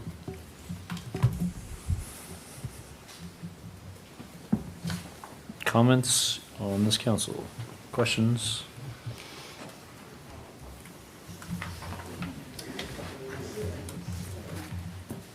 We do not have a copy of it in our packet, right? It was in the last one, yeah. I recall speaking to the process that it felt like this shouldn't fall on the city manager to be the one to essentially take them in, process them, vet them, and determine their worth, if you will. It seems like that's a more administrative task, and I suggested it may more appropriately be assigned to the HRO. And then the other point within the policy that I recall taking issue was that the policy essentially creates a tiered system of the proclamations, and the city is establishing worth of the proclamations by saying some will be read, some will be published online only, some will be signed and sent back and not read or not published, etc. So I take issue with the different levels of status, if you will, that are in the policy. And I understand that the policy is not obviously our final draft, but it's there for us to dig into and tear apart, and those were the things I took issue with. Yeah, and I would just say on that tiered system, I mean, the primary purpose of having those options available is, again, to showcase that it is government speech, it's not private speech. Those would absolutely be concerns if we were talking about private matter or private speech matters, like for example, public comment, trying to put those types of limitations on it. But what something like that does, and again, totally obviously up to the council to decide what that looks like, but I do recommend that in the policy we show meaningful control, government control over the speech, so that we don't open up the argument that we've created some type of limited public forum, which then First Amendment issues would attach to. So as long as we have enough in there showing that this is government speech, the city is deciding, what to say, how to say it, that would keep us away from those First Amendment issues. But to the extent of what that looks like, that's what I want to hear, I guess. As far as the HRO, I think that makes sense for some of the types of proclamations that are issued. I looked at 2025. There were 27 total proclamations issued. And I've looked at some of those, the actual proclamations themselves, but I was counting about 6, just according to the list, the names that would relate to discrimination-related HRO-type matters. So if you decided to go that route, I mean, that would incorporate kind of other subject matters into what the HRO is reviewing. I would just say something to take into consideration, because the HRO position is created by city ordinance, and it sets forth what the HRO's powers and duties are, so to speak. So this could potentially be expanding that a little bit, but there are certainly some proclamations in there that fall within that subject matter that the HRO works on a day-to-day basis. But could we have these once a month, possibly, in your new policy that you're going to write, instead of every week, or what would be the council's preference? I think as long as there's a consistent policy adopted, that if we're going to read them or whatever, have them on the agenda on the first or the second meeting, let's say, of every single month, and there's not a first Tuesday meeting, but that then it would naturally fall to the second one. So if the policy were written so that they would naturally fall to the next one and not be skipped for a month, I think that would make sense, because if they were skipped inadvertently, I think someone in the future could feel slighted by that. You know, if we canceled a meeting because of Yeah, I see what you're saying. we couldn't have a quorum or holidays or what have you. No, I think it's a good idea. We have a policy in place to, I guess, parameters, but I also think I would kind of be in agreement too on the month, but if they don't fall in that month, that they can transfer to the next month, so they're not skipped. Number one, who writes the proclamation? Who writes it? Well, the way the policy is set up is the city receives suggestions. So someone could theoretically draft the entire policy and submit that as a suggestion. However, it is important that the city have some type of review process and have full editorial power over that in terms of what it says. One, to make sure, again, that it's government speech, that we're just not kind of blank checking, so to speak, these statements, and then that would open up the argument that, well, it's not really government speech if we're just letting whoever, wants to say whatever, and we just, stamp our approval on it. And then two, it gives us that extra review process just to make sure there's nothing in there that could create a legal issue for the city. And then I guess I would add to that a third one to make sure we are recognizing that the time that is dedicated to these meetings is important with respect to addressing city business. And so, of course, if the city receives a 10-page proclamation, it's going to be my advice that we cut that down to, a page, or, basically to respect the city's time in conducting its business. So, to answer your question, suggestions are submitted. They don't have to be a full proclamation. They could just be a paragraph. This is what I'd like a proclamation to say. And then city staff could work on creating that and then presenting that to, I believe the way that policy's written, to the mayor is kind of the figurehead, so to speak. But there is a process there. If there's a situation where, maybe the vice mayor or someone else would want to read it instead, or if they want to read it, or if they want to issue it by letter. I mean, again, just it keeps the options open primarily to showcase that it's government speech, because it's deciding what to say and how to say it. In Garza, I would offer that we've done that on a few proclamations in the past already, where we just kind of help tweak the language. Like, hey, can you help us with this? It's our first time doing it. And so, I mean, we do that already.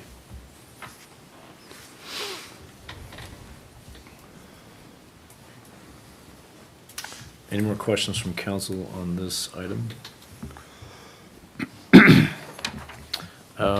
No, I think you've done some good work on this, Cody, and appreciate this, because I think it's something very important that we need to address and have as a part of our community and our council meetings. So I do appreciate your time you've put into this as well. So anybody in the audience like to speak to this?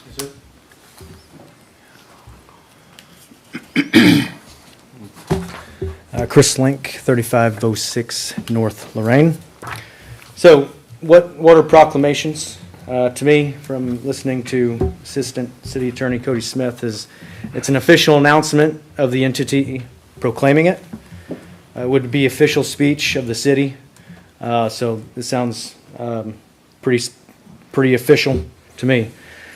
Although, along with my wife, I would like to see life celebrated instead of the sin of pride, it is not the proper place of the City Council to be approving and proclaiming contradictory proclamations.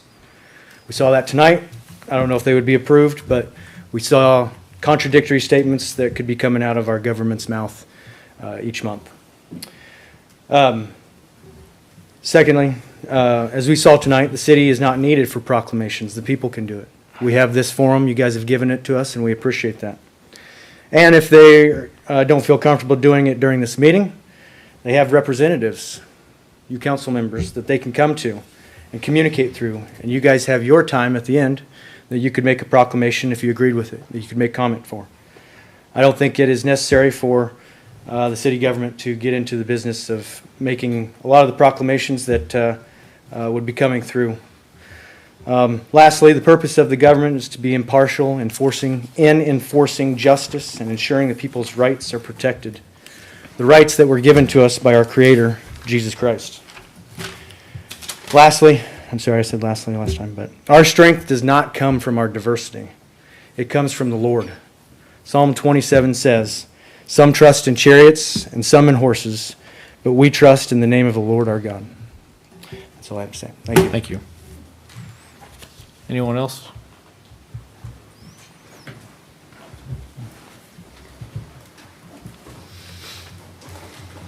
I'll try to make it quick. We're all hungry over here. So council, I just wanted to, Hutch and Harmony, Esmeralda, 11 East Sherman Street. I emailed all of you a copy of just consideration to staff and some recommendations. Proclamations are, historically speaking, they speak for our community members, not just who, are celebrating one event or another. It brings our communities together.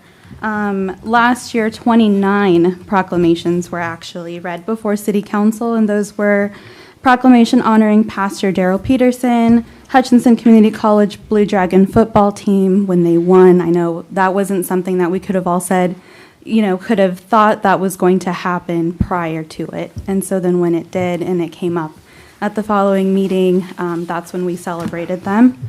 The first responders, Week of the Young Child, Child Abuse Prevention Month, Crime Victims' Rights Week, Arbor Day, National Public Safety Telecommunications Week, Building Safety Month, Child Care Provider Appreciation Day, Mental Health Awareness Month, Motorcycle Awareness Month, National Public Works Week, Immigrant Heritage Month, Juneteenth Independence Day, Pride Month, Smallville, Kansas, the home of Clark Kent, Emancipation Day, Parks and Recreation Month, Antique Tractor Day, Childhood Cancer Awareness Month, National Hunger Action Month, National Recovery Month, Fire Prevention Week, Disability Employment Awareness Month, Hispanic Heritage Month, Cybersecurity Month, National First Responders Day, and Community Foundation Week.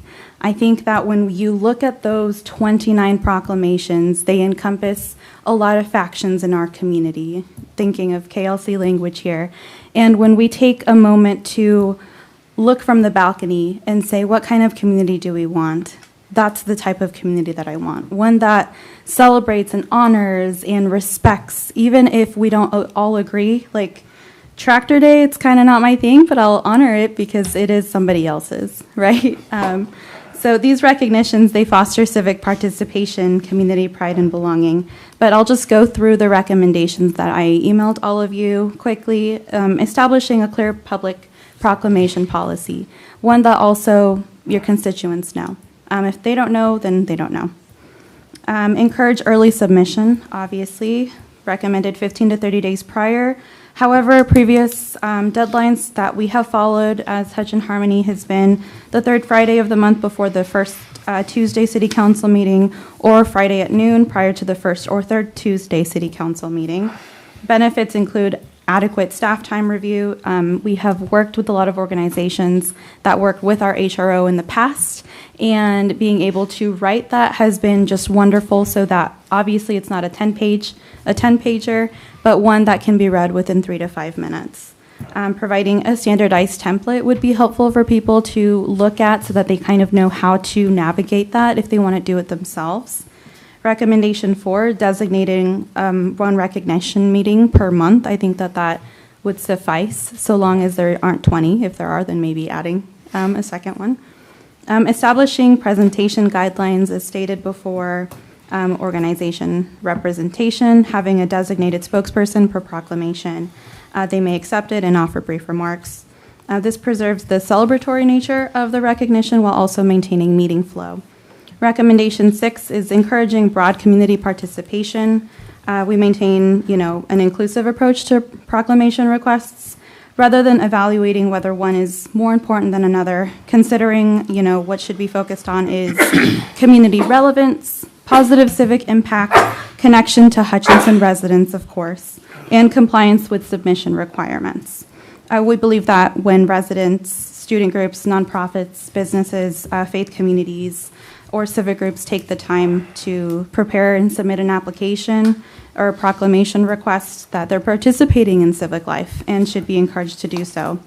Publishing annual proclamation guidelines, that way if they do change, people know they can go back to the website and say, okay, this changed. We will, be able to adjust as needed. I think that it's also important to ensure, topics that aren't typically considered are commercial advertising or product promotion, matters primarily benefiting a private individual without broader community significance, political campaigns or endorsements, requests submitted after the deadline unless special circumstances exist, and we win basketball games, I think that maintaining the mayoral participation is important because, again, our local government is a representative of the people. So those were just some of the recommendations sent to all of you. Hope you took some time to look at it and consider as well, because on a state and a local level, they all matter. People have felt seen and represented by proclamations. Thank you. Thank you. One thing that I think is clear from the public comment section, from even just looking at this evening, is that the community enjoys the proclamations, whether they are for a cause that they support or for a cause that they don't support.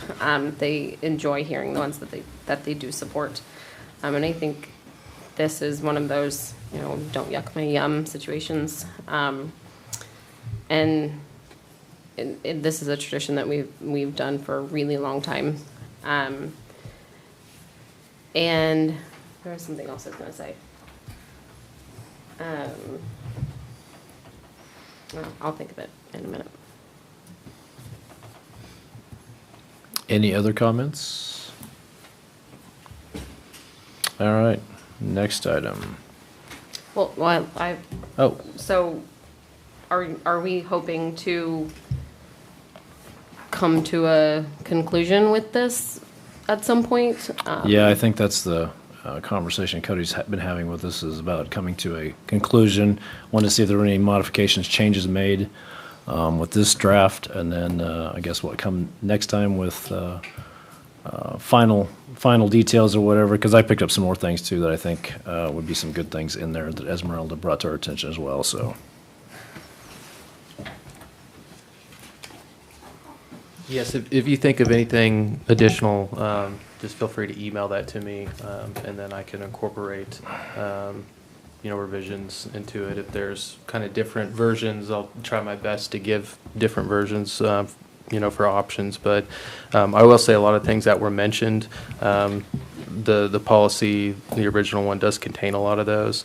And I would also add, because I didn't touch on it, but it does set forth in this policy the nature of ceremonial items, and basically describes what a proclamation is. And it's honorary and ceremonial only. It's not legally binding, and does not constitute city sponsorship, funding, approval, or endorsement of any private person, organization, event, cause, belief, viewpoint, product, service, campaign, or activity. So again, while yes, it is government speech, it's a ceremonial thing. It's not a government speech in the sense of you're passing a resolution or ordinance with it being official action. It's just ceremonial in nature. That's what all proclamations are intended. So I think there's kind of two sides that, no, it's not really the city supporting or saying that they are in fact supporting your cause, but at the same time, it's not opening up to private speech. It's somewhere in the middle of that. So that's why I felt like, and I agree with some of the comments, it's important that the public is aware of what proclamations actually are, and then what the city's requirements are to submit suggestions, and how those suggestions can become a proclamation. So in, I guess, the absence of a proclamation policy, I was invited to read last year's Juneteenth proclamation at the Third Thursday event. Is that something that I'm allowed to do? I mean, I would say if you don't have a policy in place, then it's a little more open-ended. But if you do have a policy in place in terms of, in this situation, it would essentially put that on the mayor, being that, because that's generally under Chapter 2 of the code. The mayor has that ceremonial role in general. But it also sets forth in there if the mayor's not available for whatever reason, then the vice mayor, and I think could even open up to other council members could then be, if a council member did feel strongly about it, I mean, it wouldn't be advocating for that particular matter, but doing so in a ceremonial nature would be fine. But again, we'd want to probably make sure the policy allowed for that. Well, we don't have policy. We won't have a policy by Thursday at 6:30. Oh, you're saying for this, yeah. I mean, the way things have been going, it's basically, in my opinion, it's kind of been unofficial. I mean, it seems like from, and of course I haven't been here for very long, so I'm going off of just information that's been relayed to me, but it's kind of been more so on the mayor as a ceremonial person, but I don't see any reason why something like that couldn't be, designated to another member of the council, especially due to unavailability or something like that. Okay. And as long as that proclamation's, has proper language in it, and it's not. I mean, it's a repeat performance of the one I read last year. Okay. As Well, I may have looked at it, I'll take a look. The ones that I saw, I didn't have any concerns with, so I'm thinking there's probably no issue with it, but I'll be sure to look at it again tomorrow just to be sure, but I'm sure it's fine. But as long as, again, it's not saying that the city is promoting anything or anything like that, then it should be fine. Meggers Fest, do you have any objection to me reading last year's? No, I mean, if Cody says there's no, I mean, it's fine. I mean, I think it's something good to read, so I don't have a problem with it. Greg? I have no problem with it. Okay. Thank you. Okay. Thank you. Anything else? Next item? Item number 10, report of city officials. Council?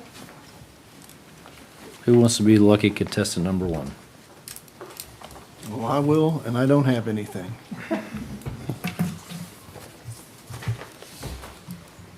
Next? Looking at me. No, I'm just looking around, just waiting for the next one to jump on. Well, I can do it. I'll do it then. All right. I went to this county meeting yesterday, and it was pretty interesting on the subject that didn't matter.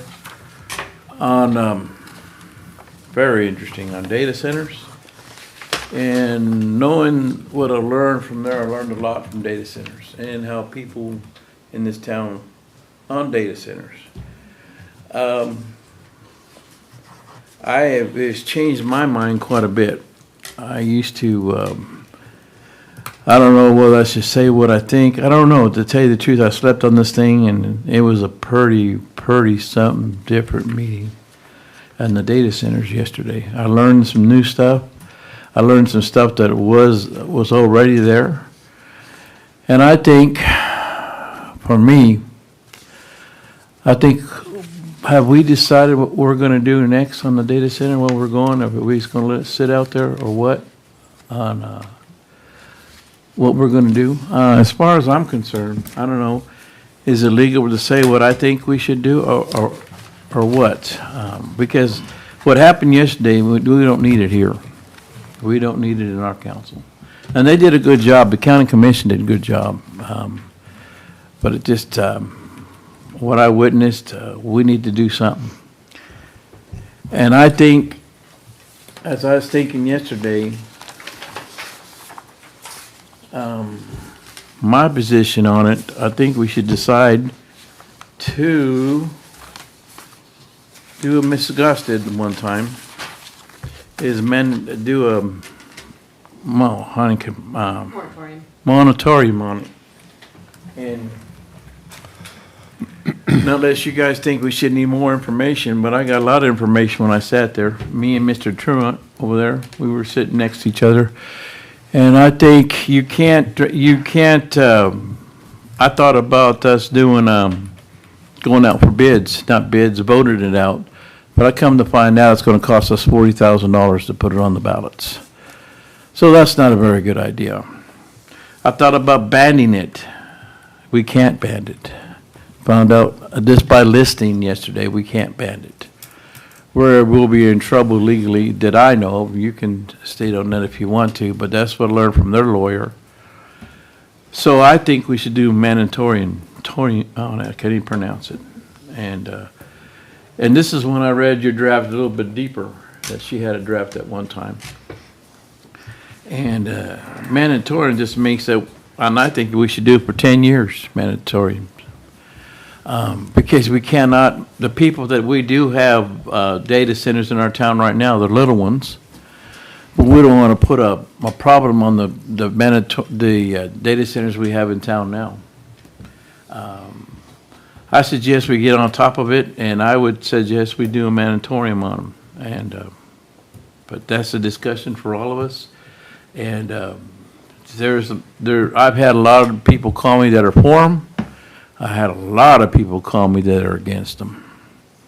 And everywhere I go, they tear me up on them. Because I'm going to tell you the truth. At one time I was for them. One time I was against them when I find out more information on it.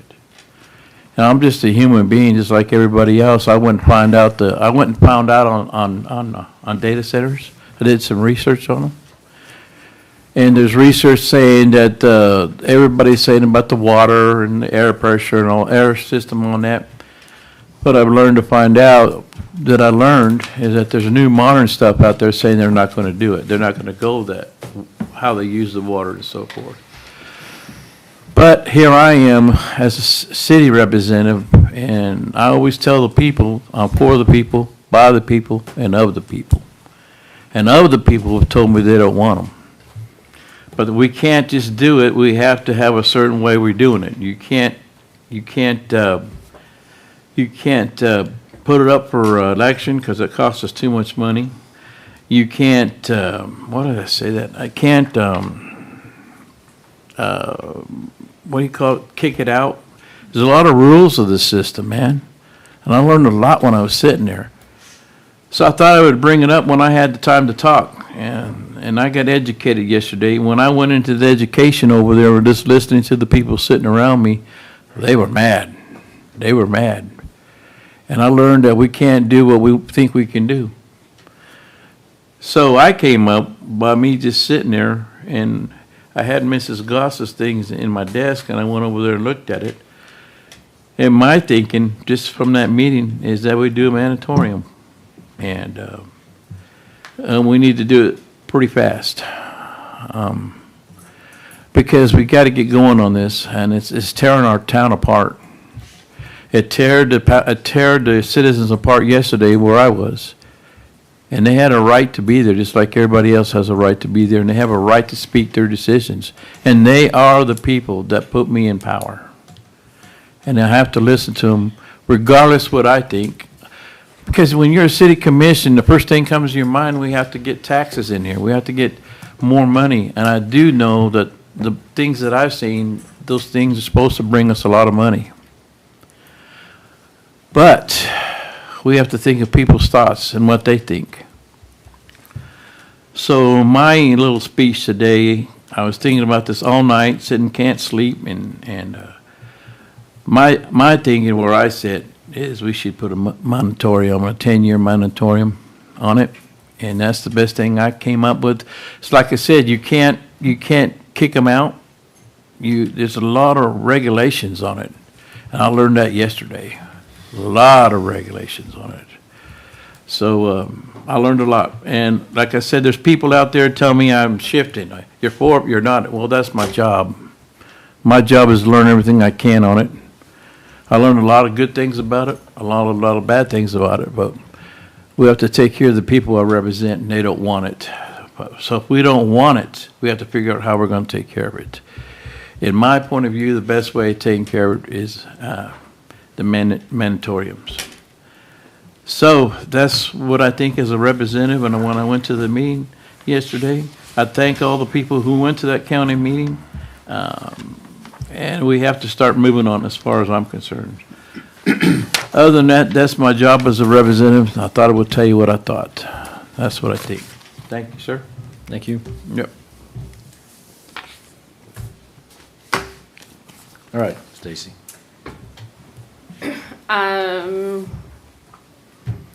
I would totally be open to a near future agenda item to discuss a moratorium again, or to discuss, as Mr. Garza spoke to, the option of putting this up for a public vote. That is something that people have asked me about, and I believe that with the we have elections coming up in August and November, that those would actually be zero cost to us. So those are options that we could still pursue, and either date would have appeal based on turnout.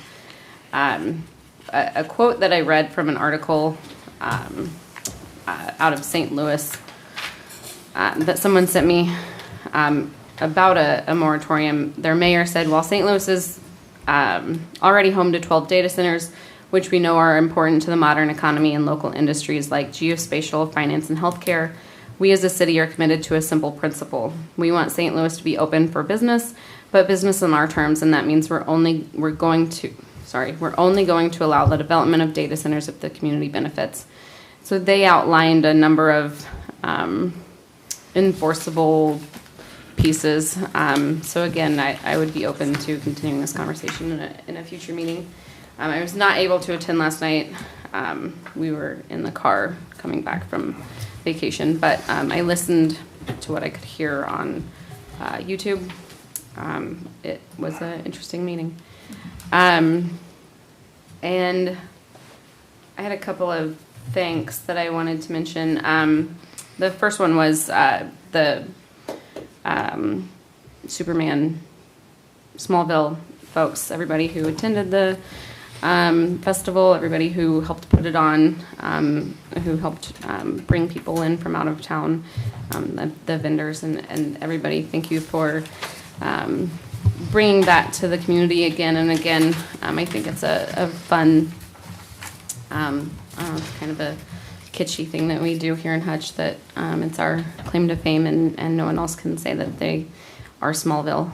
So I appreciate the effort that I know that festival takes each year. And thank you for the Woodie seat update. We're kind of presented with a list of not great options, and I know that you guys are doing your best, and in the 11th hour, dealing with all of that crab sandwich was probably not ideal, and it doesn't sound like it will be ideal until the actual ribbon cutting. So thank you to all of the staff and the contractors and subs and everybody who have been working on that.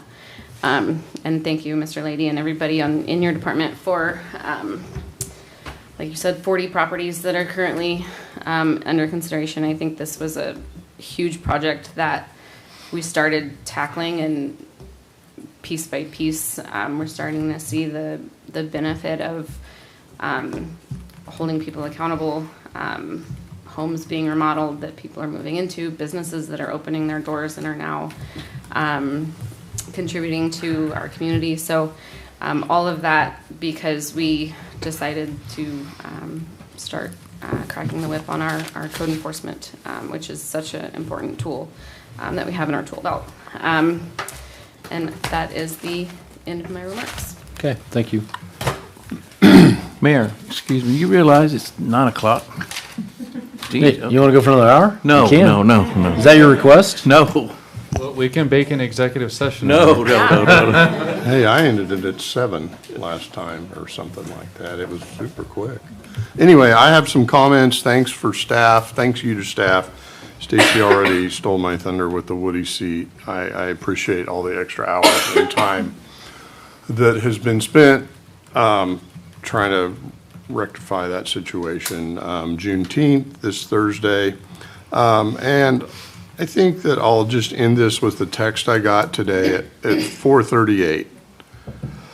I'm just going to read that, and you can take this for what it's worth. And now that I have your attention, it's a very good thing. So, hello, Scott and Greg. Since I know both of you, I wanted to tell you there are some exceptional things happening in Hutchinson, Kansas. I went to the opening of the new Y and was completely blown away by the variety of opportunities for every age group, even mine. Wayne would be all over it, and especially for families with young kids who will be well supervised.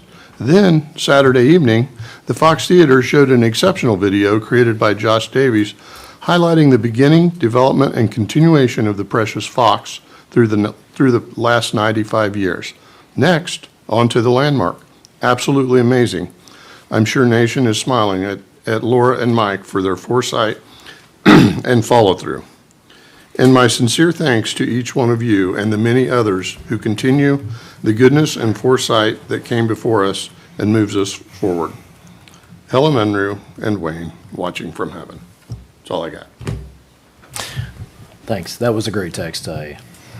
Great text. And to follow up with that, I just have to say I really appreciate the investment from businesses, people that live here into our community. I mean, that new YMCA, that is phenomenal. You can go there any time of the day, and the parking lot is darn near packed. So that was a great investment in our community. I really appreciate the YMCA for doing what they did here. I appreciate everybody that was involved getting it here and getting it on location. And then I wanted to, I know we push back on staff sometimes, but we do appreciate what all you do. It's kind of our job sometimes to push back, just to make sure we're doing the best we can for our community and taxpayers. And so when we push back, it's all in. I think it's good to make sure we're doing our due diligence to make sure everything's being done correctly.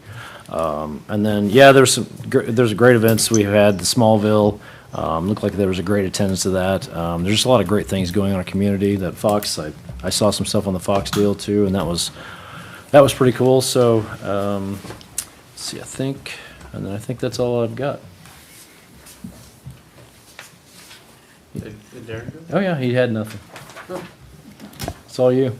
A few updates, and then I was just going to turn it over to Cecil to share an update on a grant.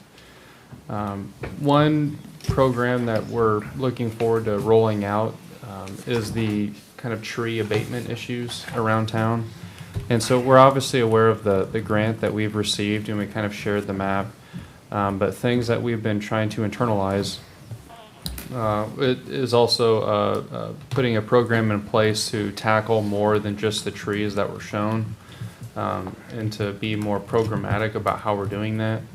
And through the generosity of a potential big contribution, through the generosity of an individual, would like to go dollar for dollar on our monies to help go towards dead tree removals across town. So I am looking forward to kind of sharing more details about that. I presume that they want to remain anonymous, but at least the idea of being able to tackle a lot of trees at once. So storms or anything else have caused a lot of trees to collapse around town, and so it is a genuine public safety concern. So I am looking forward to that.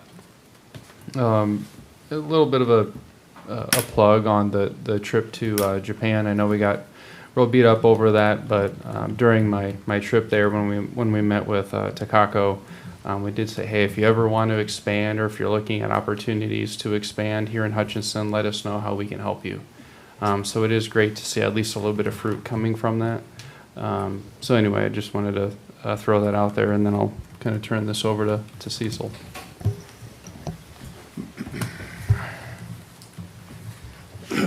Evening again. Just a quick update. We also had applied for a grant to do some bridge work in town. Seems like that's been my topics here lately, is bridge stuff. But 6th and Keast is another one of our, it's not a huge bridge, but it's over one of our major ditches in town. It's been in need of repair. It's been one on the ones of our list. So we did get a reply back from the state on the grant we applied for, and I believe it's 100% coverage. So we'll be able to get that bridge going here pretty quick.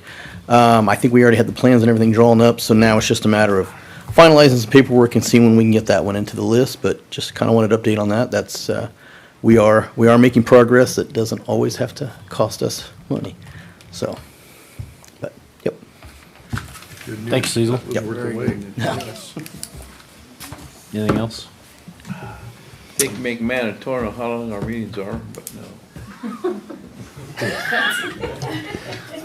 All right, next item, Mary. Number 12, executive session, there is none. Go back to 11, sorry. Oh, I'm sorry. Number 11, future agenda items. Any council members want to request, this would be the time for future agenda items, like your data center, Mr. Garza. I do think we will need to put that on for a future agenda item. Is there anything else you guys would like to just see discussed in the next? Mayor, if I could, for. Sure, absolutely. Just general direction, if there's any proposed future agenda item, if you guys could vote on it, just so we, as staff, it's clear that it's supposed to be on.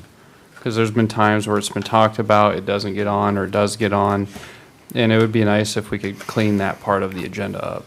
Well, and I have a question. If we're going to add the moratorium back onto the agenda, how many times are we allowed as council members to present an item and re-vote, basically? Because we have a path forward with this data center discussion, with text amendments and send it to planning and zoning to move forward. So I'm a little bit uncomfortable,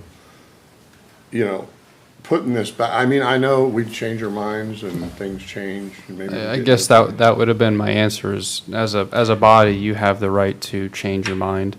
Okay. So if that is the will of the council to pause that, we certainly can and deliver you all a moratorium to consider. I mean, that's really just, it's a policy question for you all to debate. And that's what I was going to bring up with this. This is a great place for it to add those items to vote on, to make sure that's the path everyone wants to go. So it's a group decision, not just an individual. Yeah. So if there's anything you would like to add, now would be time to bring it up and we vote on it, and then everybody has clear path forward where we need to go. I have no problem rehashing it, but we've already set a path forward with how we're dealing with conditional use permits and rules when it comes to data centers.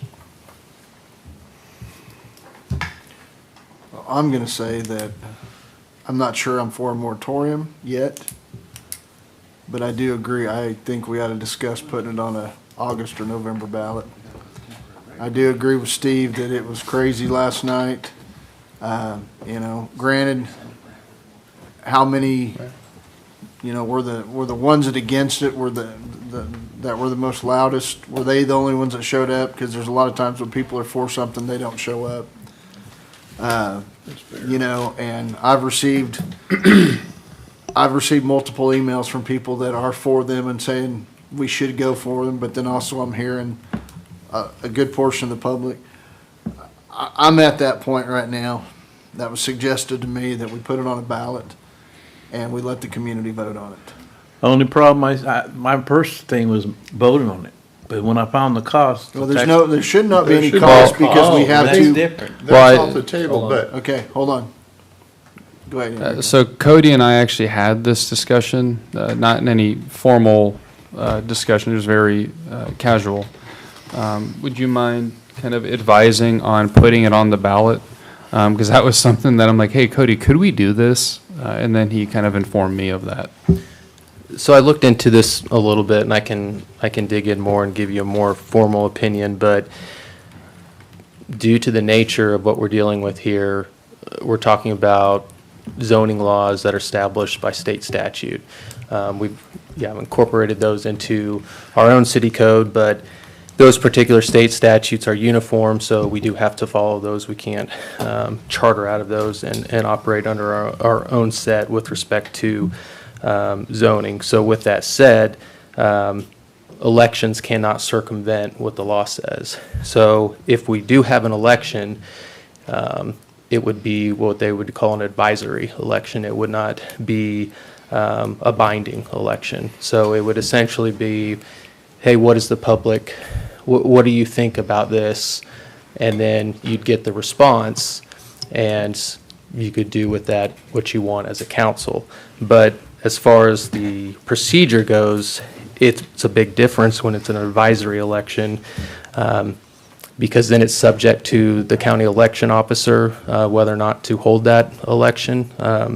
And also, advisory elections cannot be held at the same polling place as a regular election. They have to have their own separate ballot as well. So that's why I feel like it probably would cost, and I think the sales tax was around that. It would probably be at least that, around 40,000.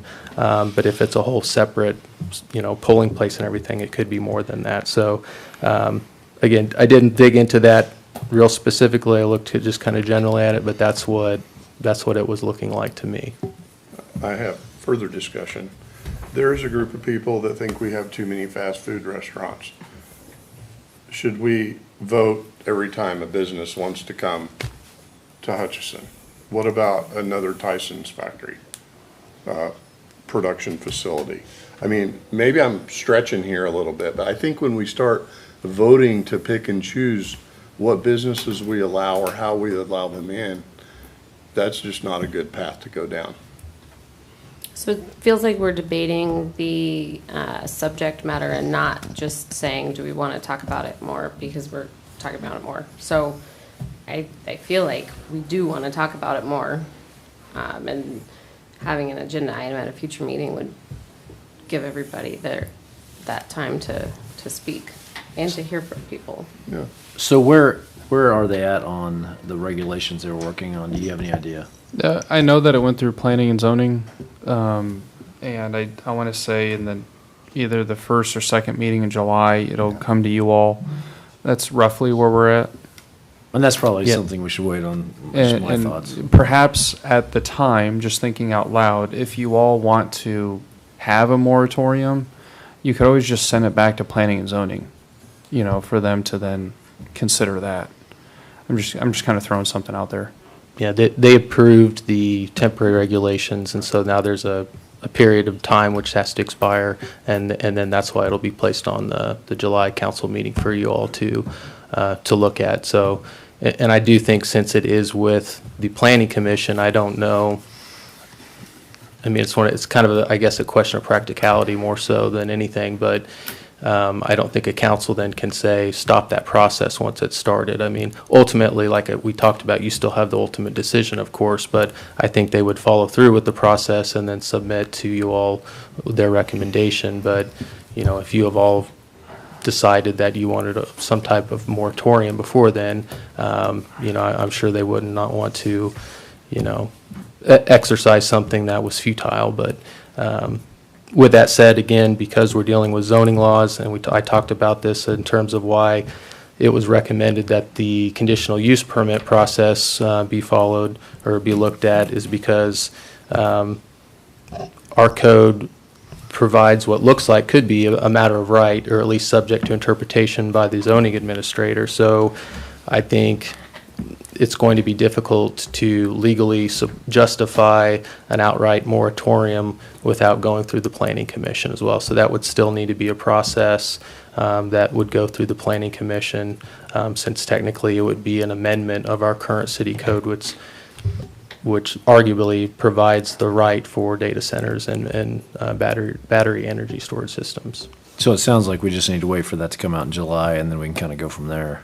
Yeah, I think that would probably be the best course of action. Okay. And like Enrico said, that's at that point you can send it back for, revisions and things like that. So that could start the back and forth conversation at that point. Okay. So July 7th, we should anticipate July 7th, we should anticipate hearing the temporary planning and zoning rules that they adopted at the first meeting. That they approved. We're on that two-track process where, because we wanted to address the issue quickly, we did temporary amendments, then to give us time and planning commission time to hold, public, roundtable discussions or meetings or things of that nature to get input, and then also discuss with experts in terms of, what specifically the regulations needed to look like. But for now, the CUP is very, it requires a lot from a developer to show certain things in order to have the opportunity to be approved. So that was the thought. Doing that on a temporary basis it's not saying because it's a data center, we're allowing it. It's saying we're going to look at all of these factors and decide whether or not it meets those factors and whether or not it's good for the community then pursuant to our zoning regulations to come here. Something that I would, and I can send you some articles, but I would hope you could look into for us is there's an option to do a referendum, not an advisory election, but an actual referendum regarding the incentives themselves. So instead of putting a moratorium on the ballot, you would put that basically we're asking residents to vote if you think we should put it out to vote anytime we're gonna issue incentives over, X millions of dollars or what have you, or X number of years. I know that's how it's been handled instead of a moratorium and instead of requiring a public vote for each proposed business or data center or what have you. You tie the election to the incentives instead of to the type of business, and that is the workaround. So. Yeah, I'd say, yeah, there's probably something to that. Just generally speaking, the citizenry can propose an ordinance, and essentially I think it's similar to like a referendum where they're proposing an ordinance, and then I think it requires like 25% of the electorate to get it to an election. But yeah, I can look into that more specifically with respect to this issue to see what options would be available. But I'm pretty sure just generally, if there's at least 25% of the population that propose a certain ordinance, a law change, that would get it to an election. But again, it would have to be. It's not like that would be an end around where they could propose a flat out moratorium, because we'd still bump up with the legal issue of, right, well, we can't change the zoning laws with an election. Anything else? So are we gonna put a data center on the? It'll be, sounds like some conversation about in July, Okay. 1st of July. Gotcha. And the only other thing I would add, and I'm not taking a position either way, is with respect to the county, just want to remind folks in the city, whatever the county decides to do does not ultimately affect the city. So folks there were probably people who lived outside the city, not necessarily city residents that were expressing their concerns.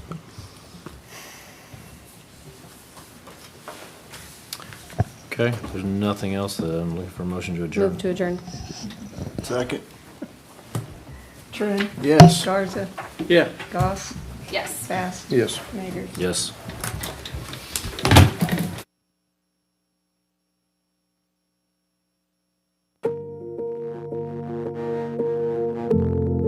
Thank you.